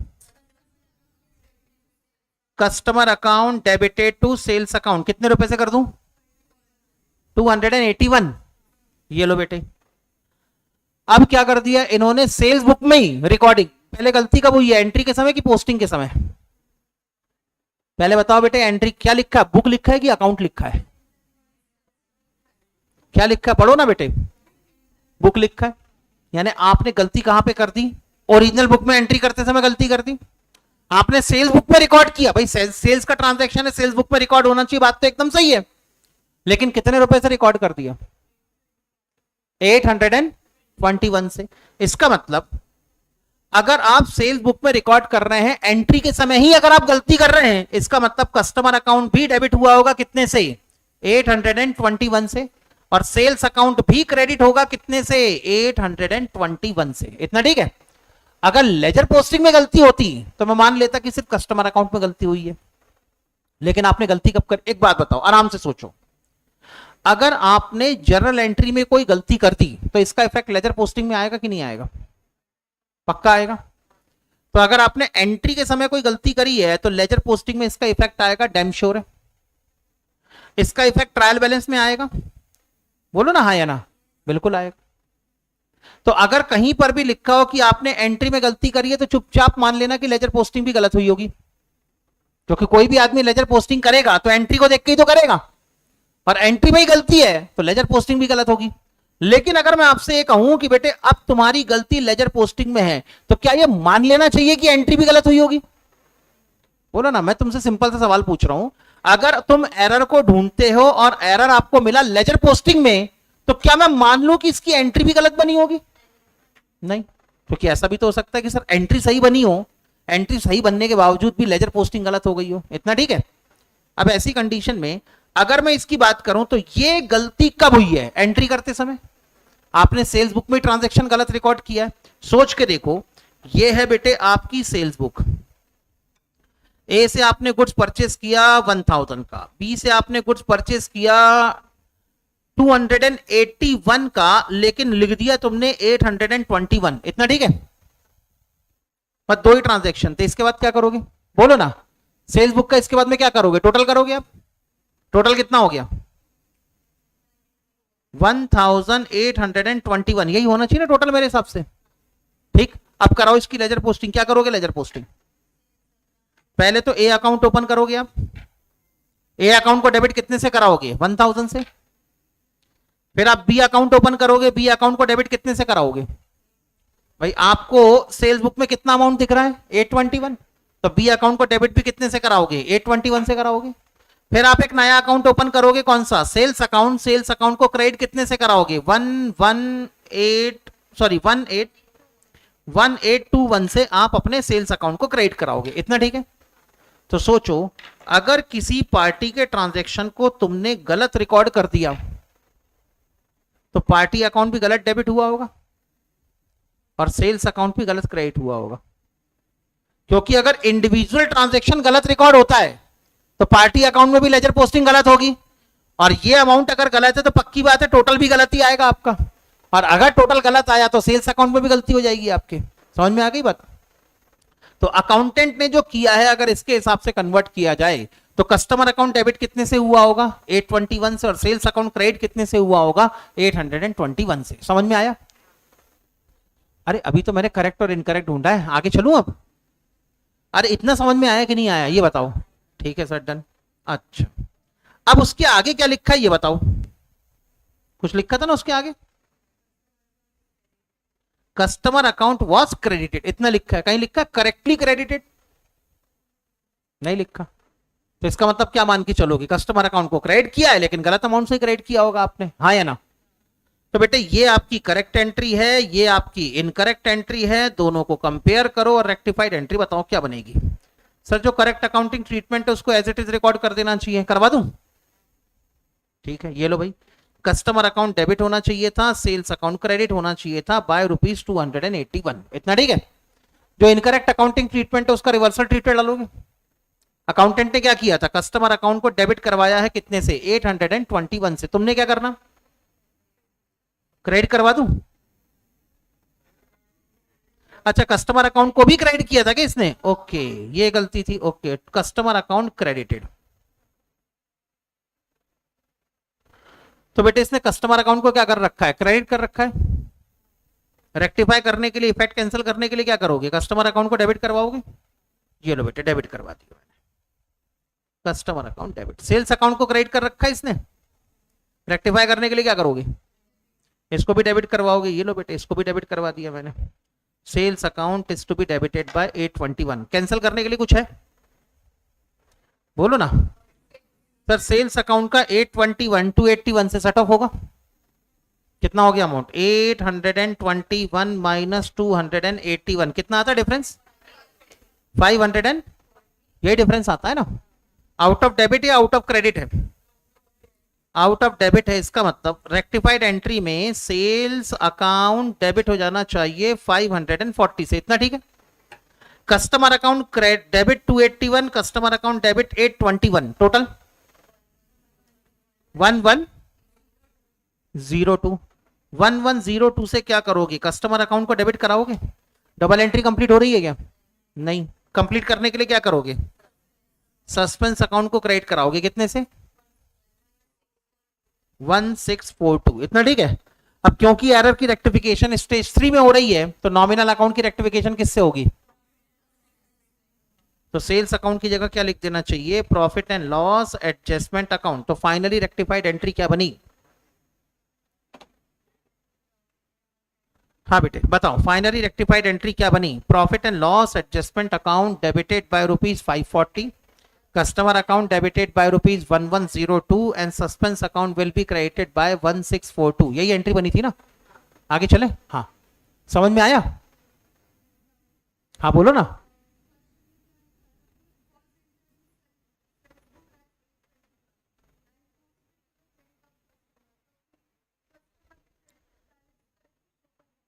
हाँ एक मिनट।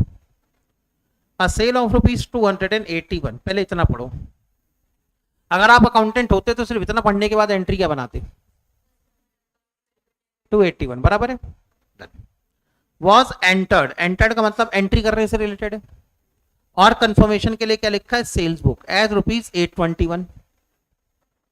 तो सही ट्रांजैक्शन के हिसाब से आपको कस्टमर अकाउंट को डेबिट करना था 281 से, सेल्स अकाउंट को क्रेडिट करना था 281 से। आपने सेल्स बुक में ही ट्रांजैक्शन कितने रुपए का रिकॉर्ड किया है? 821 का, बराबर है। अब अगर इंडिविजुअल ट्रांजैक्शन गलत रिकॉर्ड हुआ है तो दोनों साइड इफेक्ट पड़ेगा इसका, कस्टमर अकाउंट गलत डेबिट हुआ होगा और क्योंकि टोटल गलत आया होगा तो सेल्स अकाउंट भी गलत क्रेडिट हुआ होगा, बराबर है। तो कायदे से अगर मान लो सिर्फ इतनी ही गलती होती तो मैं कह देता इनकरेक्ट एंट्री क्या बनी है, customer account debited by 821 and sales account credited by 821, मैं ये भी मान लेता। लेकिन अकाउंटेंट ने एक गलती और भी कर दी, पहले तो अमाउंट गलत लिखा उसने सेल्स बुक में, साथ में फिर भी कस्टमर अकाउंट को तो डेबिट करवा देता, उसने और उल्टा क्या करवा दिया, and posted to the credit of customer account. तो पहले तो अमाउंट भी गलत था और जब कस्टमर अकाउंट में लेजर पोस्टिंग करना शुरू किया तो उसने साइड भी गलत चूज कर लिया, समझ में आई। तो इसमें दो गलतियां हुई हैं, एक तो सेल्स बुक में अमाउंट भी गलत लिखा और कस्टमर अकाउंट का साइड भी गलत था, ठीक है। तो अब जो साइड गलत था इनकरेक्ट, आपने क्रेडिट साइड में अननेसेसरी कितने ट्रांसफर किए 821, तो इसको कैंसिल करने के लिए 821 डेबिट करवाने पड़ेंगे, कौन से अकाउंट में, कस्टमर अकाउंट में करवाने पड़ेंगे। उसके बाद कस्टमर अकाउंट को आपको 281 से डेबिट भी करना था, तो डेबिट करने के लिए एक बार और डेबिट करवाना पड़ेगा, ठीक है ना। सोच के देखो, और अगर ऐसे भी समझ में ना आया तो इसको ऐसे सोचो, एक बात बताओ थोड़ी देर के लिए प्रैक्टिकली सोच के देखो। आप यहां पे खड़े हैं बेटे, आपको जाना है इस जगह पे, ठीक है ना, आपको ए जगह पे जाना है, यहां से यहां तक का डिस्टेंस है आपका 200 एंड कितना था एक्चुअल ट्रांजैक्शन 281 का था ना, ये डिस्टेंस है 281 किलोमीटर, आपको चलना कितना था 281। एक काम करते हैं, यहां पे आपको ए साइड में जाना था और ये डिस्टेंस कितना है आपका 281 किलोमीटर का आपका डिस्टेंस था, ठीक है।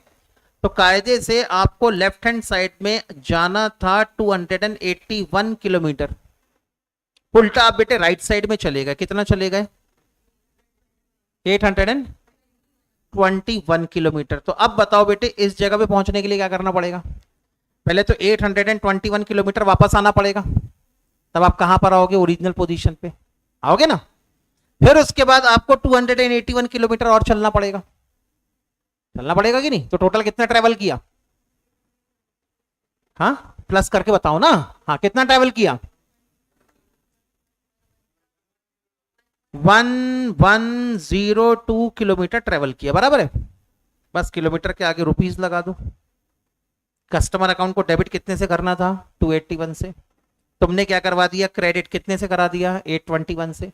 तो पहले 821 को ठीक करने के लिए डेबिट में लाओ, फिर उसके बाद में 281 का एक्स्ट्रा डिस्टेंस और कवर करो। समझ में आया, पैर दुखे कि नहीं, दुखे ना पैर, हाँ ठीक है। इतना पैदल चलाओगे तो सर पैर तो दुखेंगे ही फिर आदमी के। आगे बढ़ू, अरे अब समझ में आ गया, आगे चलूं अब, ठीक है सर आगे चलो। अगला ट्रांजैक्शन रेक्टिफाइड एंट्री बताओ।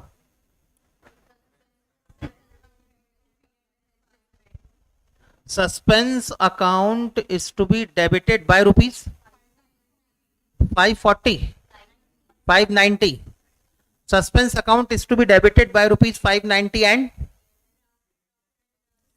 profit and loss adjustment account credited by rupees 590, ठीक है इतना।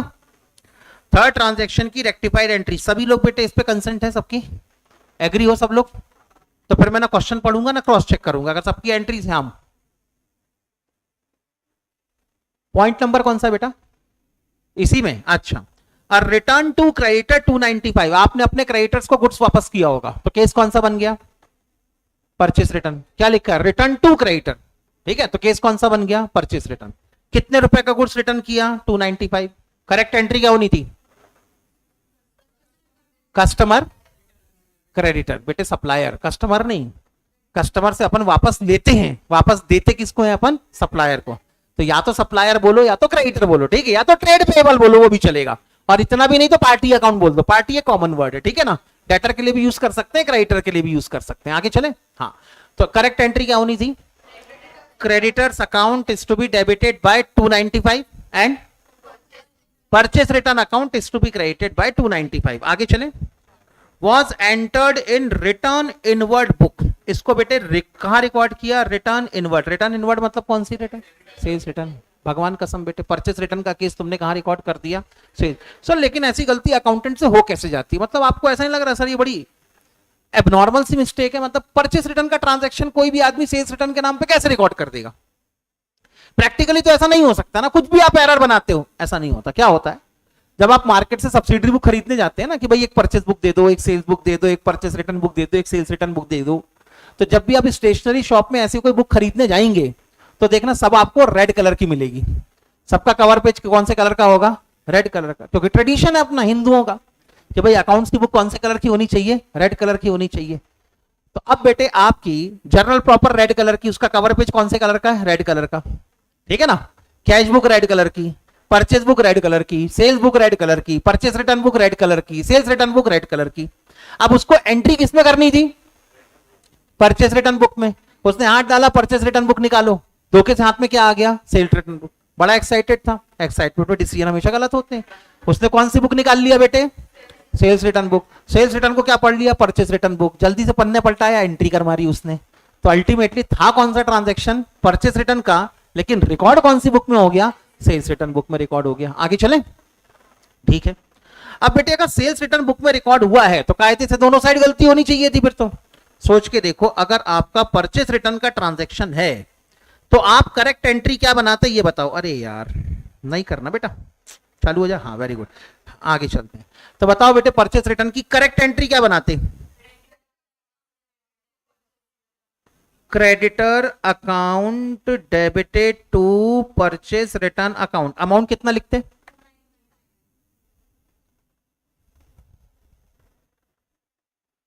आदित्य तो रहने दो, फिर शुभम बजाज रहने दिया भाई। अब या तो तुम लोग आपस में निपट लो या तो मेरे साथ निपट लो, ठीक है ना।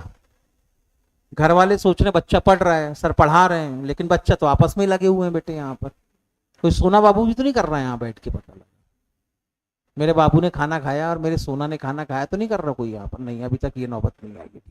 आगे चले। हाँ, अमाउंट कितना होना था creditors account debited to purchase return?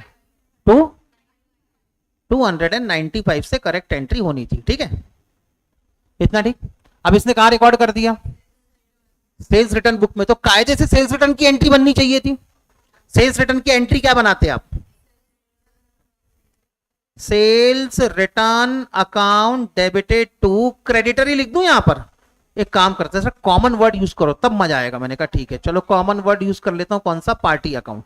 तो करेक्ट एंट्री होनी थी party account debited to purchase return account. Incorrect entry क्या हो गई? Sales return account debited to party account. इतना ठीक।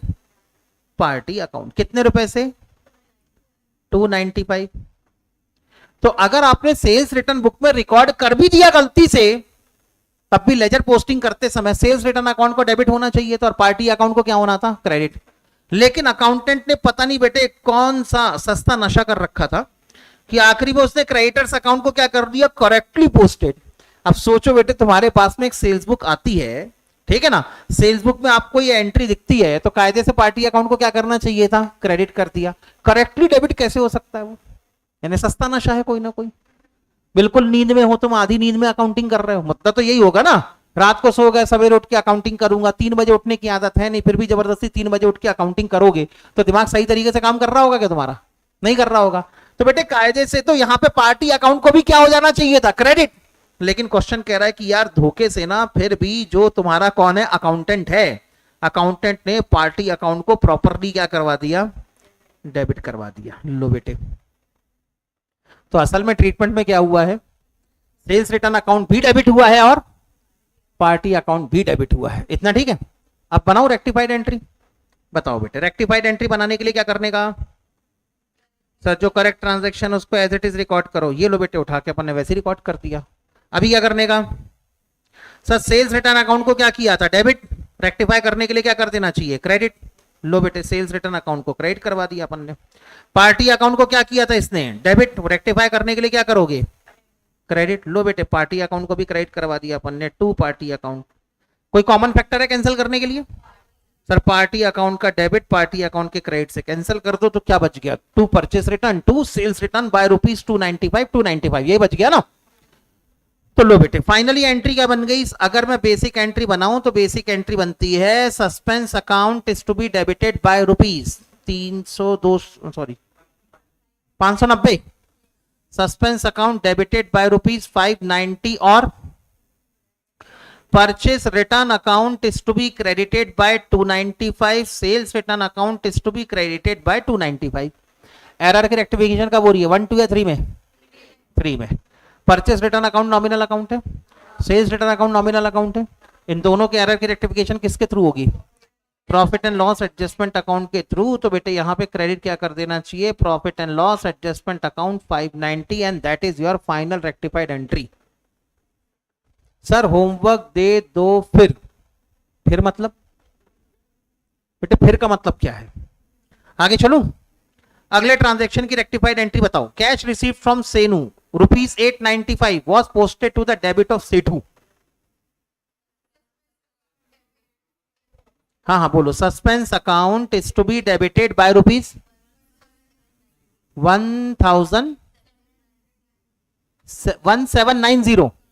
₹1790 फिर टू सेनू अकाउंट कितने से? 895 और टू सेतु अकाउंट. सेतु है. अच्छा सेठू अकाउंट अमाउंट 895. ठीक है चलो. अगले ट्रांजैक्शन की रेक्टिफाइड एंट्री बताओ. Goods worth ₹1400 were dispatch to the customer. P&L adjustment account. ठीक है ना. Before the close of year but no invoice was made out. बेटे कोई इनवॉइस ही नहीं बना. और इनवॉइस नहीं बनने का मतलब क्या है? कि कोई एंट्री भी नहीं हुई. तो कायदे से आपने अपने कस्टमर को गुड डिस्पैच किया तो केस किसका था? सेल्स का केस था.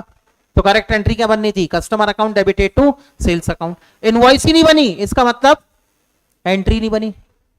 तो करेक्टिफाइड एंट्री क्या बनाओगे? Customer account debited to sales account. क्योंकि एरर की रेक्टिफिकेशन थर्ड स्टेज में हो रही है तो सेल्स अकाउंट को किससे रेक्टिफाइड करोगे? Profit and loss adjustment account से रेक्टिफाई करोगे. इतना ठीक है. तो रेक्टिफाइड एंट्री इसके लिए आपने बनाई होगी. Customer account is to be debited. Customer या डेटर्स या ट्रेड रिसीवेबल, जैसा चाहो वैसा लिख सकते हो. ठीक है ना. Customer account is to be debited by ₹1400 and profit and loss adjustment account is to be credited by ₹1400. ठीक है. अरे ठीक है क्या सर? अगला ट्रांजैक्शन. सर अगला ट्रांजैक्शन तो आप ही समझा दो पूरा.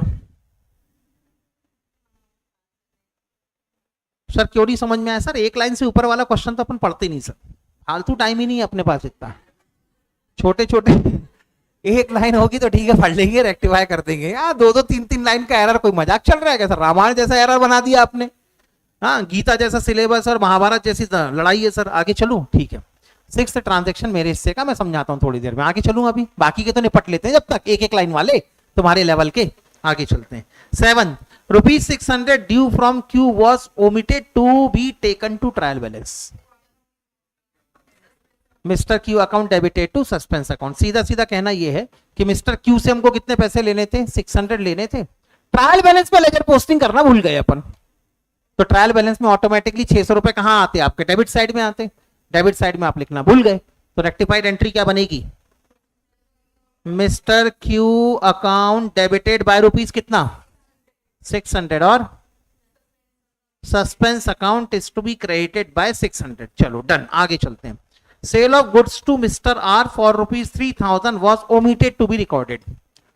Mister R account debited to profit and loss adjustment account by ₹3000. इसमें भी कोई दिक्कत नहीं होनी चाहिए. ये आखिरी क्वेश्चन है ना ये. चलो बेटे 6th वाले पॉइंट पे आ जाओ. यही वाला पॉइंट तुमको शायद दिक्कत दे रहा होगा. Goods worth ₹1600 were sent on sales or return basis to the customer and entered in the sales book at the close of year. The customer still have the option to return the goods. Gross profit margin was 20% on sales. एक बात बताओ, क्या आपके syllabus में कभी cell on approval basis वाला कोई chapter था? हाँ ना. हाँ ठीक है. चलो फिर तो जल्दी से काम खत्म हो जाएगा अपना. बताओ बेटे सेल ऑन अप्रूवल बेसिस का मतलब क्या होता है? हाँ बेटे. हाँ सही जा रहे हो, बोलो ना. तो फिर काय की सेल? हाँ तो वो रिटर्न भी कर सकता है तो इसको सेल थोड़े ना बोलेंगे अपन. ठीक. हाँ स्पेसिफिक टाइम देते थे सामने वाले को. भैया देख जम रहा होगा तो इतने दिन में हाँ बोल देना, नहीं जम रहा होगा तो इतने दिन में ना भी बोल देना. और इतने दिन में हाँ या नहीं बोला, हाँ भी नहीं बोला तूने ना भी नहीं बोला तो तेरे गले में माला के जैसा पहना देंगे अपन. फिर अगर 30 दिन के बाद बोलेगा कि मेरे को पसंद नहीं आ रहा तो अपन पहचानेंगे भी नहीं तेरे को कौन है तू. ठीक है. तेरे को सिर्फ पैसे लेने के नाम पे पहचानेंगे हम. बराबर है ना. ऐसी कुछ होता था कि नहीं? ठीक है. चलो तो यहां पर सेल ऑन अप्रूवल बेसिस पे एक होता है बेटे कौन, सेलर। मान लेते हैं ये कौन है, अपना सेलर है, ठीक है। ये कौन है, अपना बायर। सेलर ने बोला बायर बेटा गुड्स खरीद लो, बायर ने कहा नहीं चाहिए, नहीं खरीदना यार, नहीं चाहिए। अरे क्यों नहीं चाहिए, अरे फालतू आए, बेकार है, सामान लेके जाओ, बिकता है नहीं, बेकार दुकान में पड़ा रहता है। हमने कहा एक काम कर, पैसे लगाओ, अभी तेरे से सामान खरीदेंगे तो 15 दिन बाद तू पैसे मांगने आ जाएगा, सामान बिकता नहीं है, क्या करूंगा ऐसा दुकान में रखे। कोई भी आदमी सामान तो वही खरीदना पसंद करेगा ना जो बिकता होगा, जो मार्केट में बिक ही नहीं रहा होगा, जिसको बेचने के लिए एड़ी चोटी का जोर लगाना पड़ता होगा, कौन खरीदेगा ऐसा सामान। लेकिन बेचने वाले को तो बेचना ही है। अब बेचने वाले को बेचने के लिए बेचने वाले ने कहा ठीक है एक काम कर, क्या दिक्कत है। बोले देख अगर मैं तेरे से सामान खरीदूंगा तो मेरे से 15 दिन बाद पैसे मांगने आ जाएगा, 15 दिन में अगर ये सामान बिक गया तो ठीक है, मेरे को नहीं आखिरी तेरे को पैसा देने में, लेकिन अगर नहीं बिका तो गुड्स मेरे गोडाउन में पड़ा रहेगा, मैं तेरे को पेमेंट कर दूंगा, मेरी जेब से तो पैसे चले गए, क्योंकि सामान बिका नहीं तो मेरी जेब में तो आए नहीं। हर बिजनेसमैन को यह करती है। अब सेलर ऐसे टाइम पे क्या करे, वो तो मुसीबत में, उसको भी तो बिजनेस करना है। तो सेलर ने कहा तू एक काम कर, 15 दिन की बात कर रहा है तू, 1 महीने का समय ले। उसने गुड्स किसको ट्रांसफर कर दिया बेटे, प्यार से गुड्स को किया उसने गिफ्ट रैप, ठीक है ना। मतलब मान लो गिफ्ट रैप है, बहुत अच्छा तो नहीं है लेकिन मान लो फिर भी गिफ्ट रैप है, ठीक है ना। उसने किया गिफ्ट रैप, ठीक है ना। गिफ्ट के ऊपर लिखा विथ लव, उसने कहा लेके जा सामान, ठीक है। सामान किसको दे दिया बेटे, अरे सामान किसको दे दिया, बायर को। ये सामान गया बेटे, अबे छूट गया थोड़ा सा छूट गया, रुको पूरा देना पड़ेगा ना। हाँ ये लो, ये सामान गया किसके पास, बायर के पास। आ गया ना सामान किसके पास, बायर के पास, ठीक है। अब बायर को हमने कहा 15 दिन नहीं तो 30 दिन तक, तेरे पास में कितना समय है, 30 दिन का समय है, 30 डेज। नॉर्मली अपन 30 डेज मान लेते हैं, बाकी ये पीरियड एक्चुअली कम ज्यादा हो सकता है, ठीक। हमने कह दिया कि भैया तेरे पास में 30 दिन का समय है, अगर तेरे को सामान पसंद आ जाए तो रख लेना, लेकिन बता दियो रख रहा है कि नहीं रख रहा। नहीं पसंद आए तो वापस कर देना, लेकिन वही बता देना वापस कर रहा है कि नहीं कर रहा। इसने कहा अच्छा मान लो अगर 30 दिन तक मैंने इन्फॉर्म नहीं किया तो, हमने कहा फिर तो सामान तेरे को रखना ही पड़ेगा, फिर हम तेरे से वापस नहीं लेंगे, ठीक। तब ऐसी कंडीशन में आपने आज की डेट में टुडे जब आपने इस गुड्स को डिस्पैच किया तो कभी भी याद रखें दो चीजें होती हैं। एक तो ट्रांसफर करते हैं हम लोग गुड्स का पोजीशन, बराबर है। मैंने गुड्स खरीदा, सामने वाले ने मेरे को गुड्स दे दिया, फिजिकली मेरे पास में है कि नहीं, तो इसको कहते हैं हम लोग ट्रांसफर ऑफ पोजीशन। टेक्निकली क्या कहते हैं इसको हम लोग, ट्रांसफर ऑफ पोजीशन।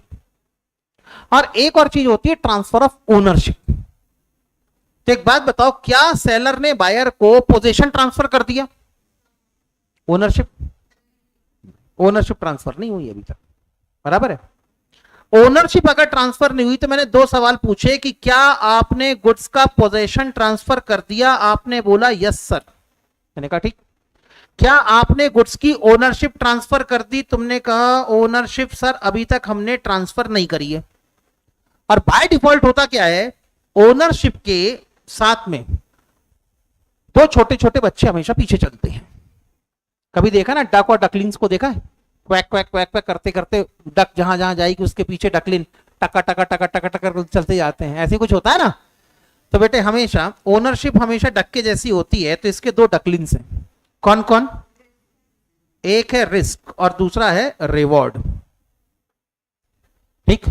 तो ओनरशिप के साथ में हमेशा 2 चीजें एसोसिएट होती हैं, हमेशा मतलब कुछ एक्सेप्शनल केसेस भी हैं जहां पर ओनरशिप और रिस्क एंड रिवॉर्ड अलग अलग हो जाते हैं, लेकिन अगर कोई इंफॉर्मेशन नहीं है तो हम मान के चलते हैं कि ओनरशिप के साथ में 2 चीजें हमेशा अटैच्ड हैं। कौन कौन सी, risk and reward. Sir risk का मतलब क्या होता है, what is the meaning of risk, बोलो ना। ओनरशिप के साथ में 2 चीजें एसोसिएटेड हैं, कौन कौन सी, एक risk and reward. I just want to know what is the meaning of risk and what is the meaning of reward. Scope of loss या प्रोबेबिलिटी, ज्यादा अप्रोप्रिएट वर्ड कौन सा है, पॉसिबिलिटी ऑफ फ्यूचर लॉस। ये क्या हो गया आपके लिए, risk. And what is the meaning of reward, possibility of future benefit. Profit बोलना गलत है, क्या बोलना चाहिए, पॉसिबिलिटी ऑफ फ्यूचर बेनिफिट। आप कोई सामान खरीदेंगे तो कल को आपको लॉस हो जाएगा, that is the possibility of. अब लॉस होगा कोई गारंटी थोड़े ना है, लेकिन एक पॉसिबिलिटी तो है, तो इसको हम लोग क्या कह देते हैं, रिस्क। लेकिन अगर आप कोई सामान खरीदेंगे तो इसको बेच के प्रॉफिट कमाएंगे, या अगर कोई सामान खरीदेंगे तो आप इसको यूज करेंगे, लंबे समय तक यूज करेंगे और इसका बेनिफिट लेते रहेंगे, तो ये क्या हो गया आपका possibility of getting future benefit. इतना ठीक है, तो इसको कह देते हैं हम लोग रिवॉर्ड। तो आपने अगर ओनरशिप ट्रांसफर नहीं करी तो इंप्लाइड मतलब क्या है, ना तो रिस्क ट्रांसफर किया ना तो आपने रिवॉर्ड ट्रांसफर किया। इतना ठीक है। और जब आपने रिस्क एंड रिवॉर्ड ट्रांसफर किया ही नहीं तो at the time of sending of goods क्या इसको सेल माना जा सकता है? और जब आप इसको सेल मानने को तैयार नहीं हो तो क्या आपको सेल्स रिकॉर्ड कर देनी चाहिए? नहीं कर देनी चाहिए। यही बात लिखी है आपके एक अकाउंटिंग स्टैंडर्ड में जिसका नंबर है 9, AS9। अकाउंटिंग स्टैंडर्ड का शॉर्ट फॉर्म क्या है? AS। और AS के अपने अलग अलग नंबर्स। तो इसमें एक इंपॉर्टेंट AS है, वो है AS9।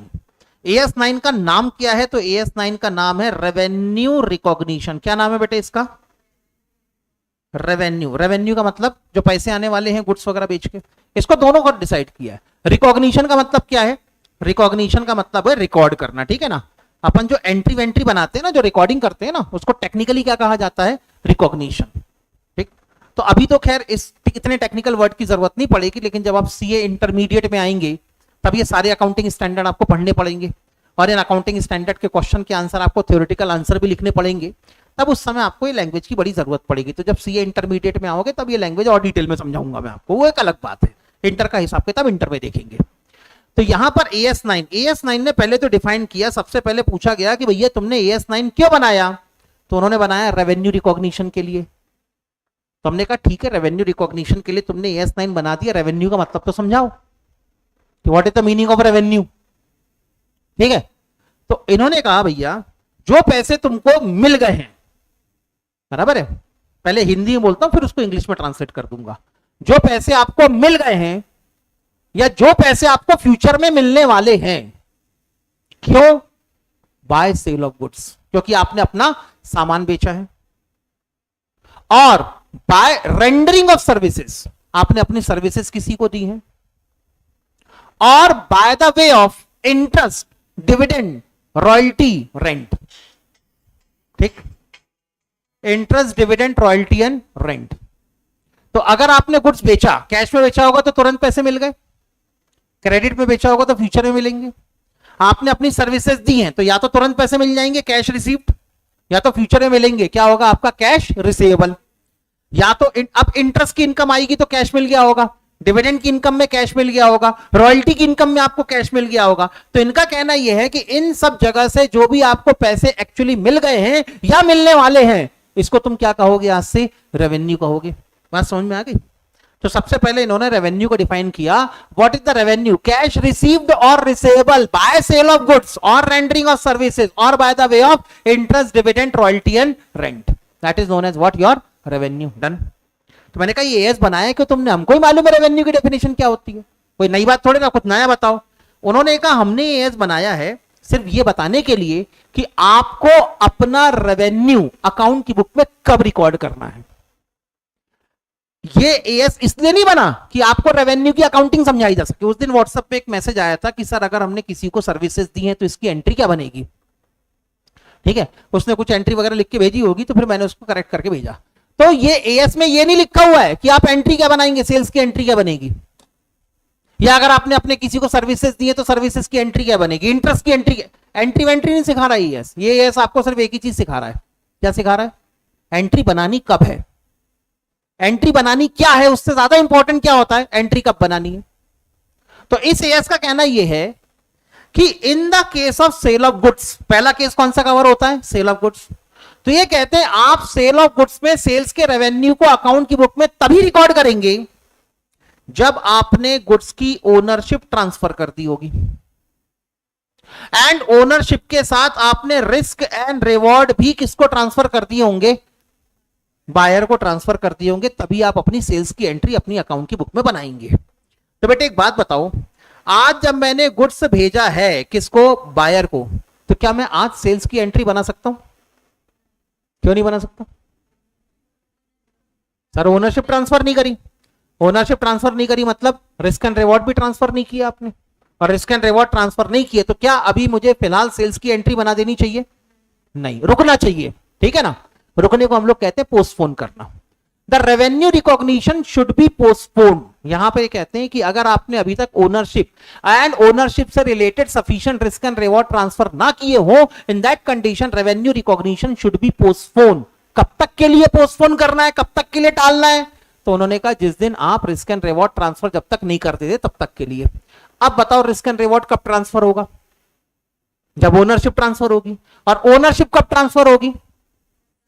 सर अगर इन 30 दिन के अंदर बायर ने कह दिया गुड्स पसंद आ गया मैं रख रहा हूं, तो ओनरशिप ट्रांसफर हो जाएगी। बोलो ना हाँ या ना, हो जाएगी। अगर मान लो 30 दिन के अंदर कोई जवाब नहीं आया, तो 30 दिन के बाद हो ही जाएगी। तो इनका कहना यह है कि आज जब आपने गुड्स भेजा है तो इसको अभी अपनी अकाउंट की बुक में रिकॉर्ड मत करो। कब करना? जब ओनरशिप ट्रांसफर हो जाए। और ओनरशिप कब ट्रांसफर होगी? With in 30 days. या तो बायर कह दे मैं गुड्स को रखने को तैयार हूं, या ना बायर गुड्स को क्या कर ले, एक्सेप्ट कर ले। और या तो फिर 30 दिन पूरे हो जाए, तब उसके बाद में चुपचाप मान लेना कि बायर ने गुड्स को एक्सेप्ट कर लिया है और अपनी सेल्स अपनी अकाउंट की बुक में रिकॉर्ड कर देना। इतना ठीक है। लेकिन बेटे मैं भी जिद पे अड़ा हूं, मैंने कहा नहीं ऐसे कैसे, आज हमने गुड्स भेजा है, आज ही मैं सेल्स की एंट्री बनाऊंगा। और मैंने बेटे आज ही सेल्स की एंट्री बना दी, debtors account debited to sales account, debtors account debited to sales account by ₹1600। तो मैंने सही काम किया कि गलत काम किया? क्या गलती कर दी है? क्या गलती करी है? सर सेल्स अभी आपका रिकॉर्ड करने का बनता ही नहीं था, आपने तो पहले ही सेल्स रिकॉर्ड कर दी। इतना ठीक है। तो बेटे इस एरर को ठीक करने के लिए क्या करूं अब मैं? बोलो ना, इस एरर को ठीक करने के लिए क्या करना चाहिए? क्या मुझे एंट्री करनी चाहिए थी? करेक्ट एंट्री क्या होनी थी? सर कुछ नहीं होनी थी करेक्ट एंट्री। ना तो डेटर्स अकाउंट को डेबिट करना था और ना तो सेल्स अकाउंट को आपको क्रेडिट करना चाहिए था। इनकरेक्ट एंट्री क्या हो गई? डेटर्स अकाउंट को डेबिट भी करवा दिया और सेल्स अकाउंट को क्या करवा दिया, क्रेडिट। तो बताओ रेक्टिफाइड एंट्री क्या होगी?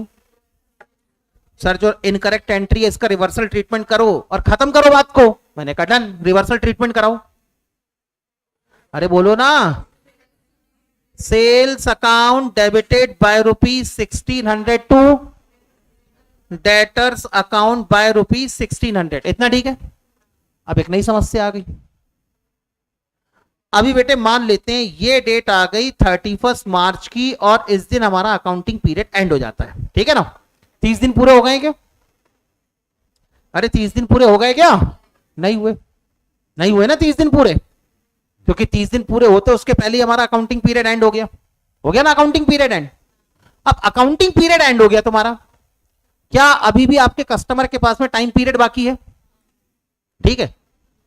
सर ऐसा नहीं लग रहा कुछ ज्यादा डिटेल में जा रहे हो? बेटे मैं ज्यादा डिटेल में नहीं जा रहा हूं। एक चैप्टर है आपका सीए फाउंडेशन के अंदर, सेल ऑन अप्रूवल बेसिस। अब 5 नंबर का क्वेश्चन आना ही आना है। तो ये समझ लें कि जिसको ये समझ में आ गया उसका 30% सेल ऑन अप्रूवल अभी ही खत्म हो गया, फिर 70% बच जाएगा। इसलिए बाद में भी समझना है, अभी भी समझना है, बेटर ऑप्शन है, अभी समझ के खत्म कर दो। आगे चले। तो बेटे ईयर एंड हो गया। ईयर एंड को अभी तक बायर ने ना तो हाँ बोला है ना तो ना बोला है। इसको हम लोग कहते हैं इंटीमेशन पेंडिंग। क्या कहते हैं इसको हम लोग?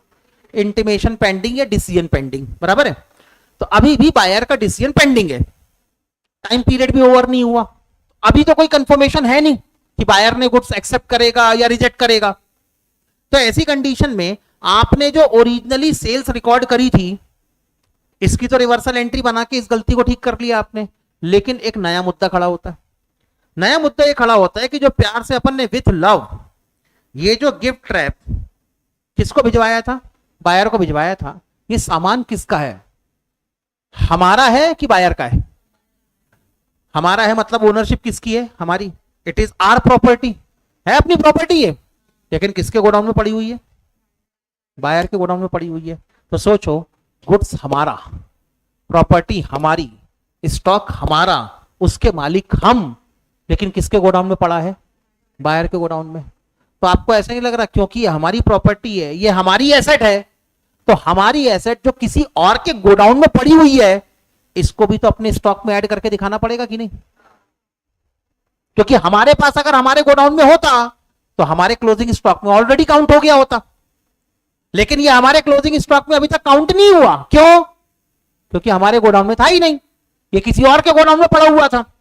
तो ये जो गुड्स किसी और के गोडाउन में पड़ा हुआ है, क्योंकि ये आपकी प्रॉपर्टी है, आप इसके मालिक हो, ये आपकी एसेट है, तो ऐसा नहीं लग रहा है इस गुड्स को अपने स्टॉक में ऐड करके दिखाना पड़ेगा आपको? तो अभी एक एडजस्टमेंट एंट्री और करनी पड़ेगी, कौन सी? जो हमारा गुड्स है, जो हमारा स्टॉक है, किसी और के गोडाउन में पड़ा हुआ है, उस गुड्स को अपने स्टॉक में ऐड करना पड़ेगा। इतना ठीक है? अब एंट्री क्या बनेगी? क्लोजिंग स्टॉक की एंट्री क्या बनाते थे बचपन में? अरे 11th और 12th क्लास में फाइनल अकाउंट के अंदर पहले एडजस्टमेंट क्लोजिंग स्टॉक आता था कि नहीं? हाँ, उसकी रेक्टिफाइड, उसकी एडजस्टमेंट एंट्री क्या बनाई थी? अब एंट्री बता है तुमको, सही बोलते हो, लेकिन कॉन्फिडेंस किस दिन लाओगे? हाँ बोलो।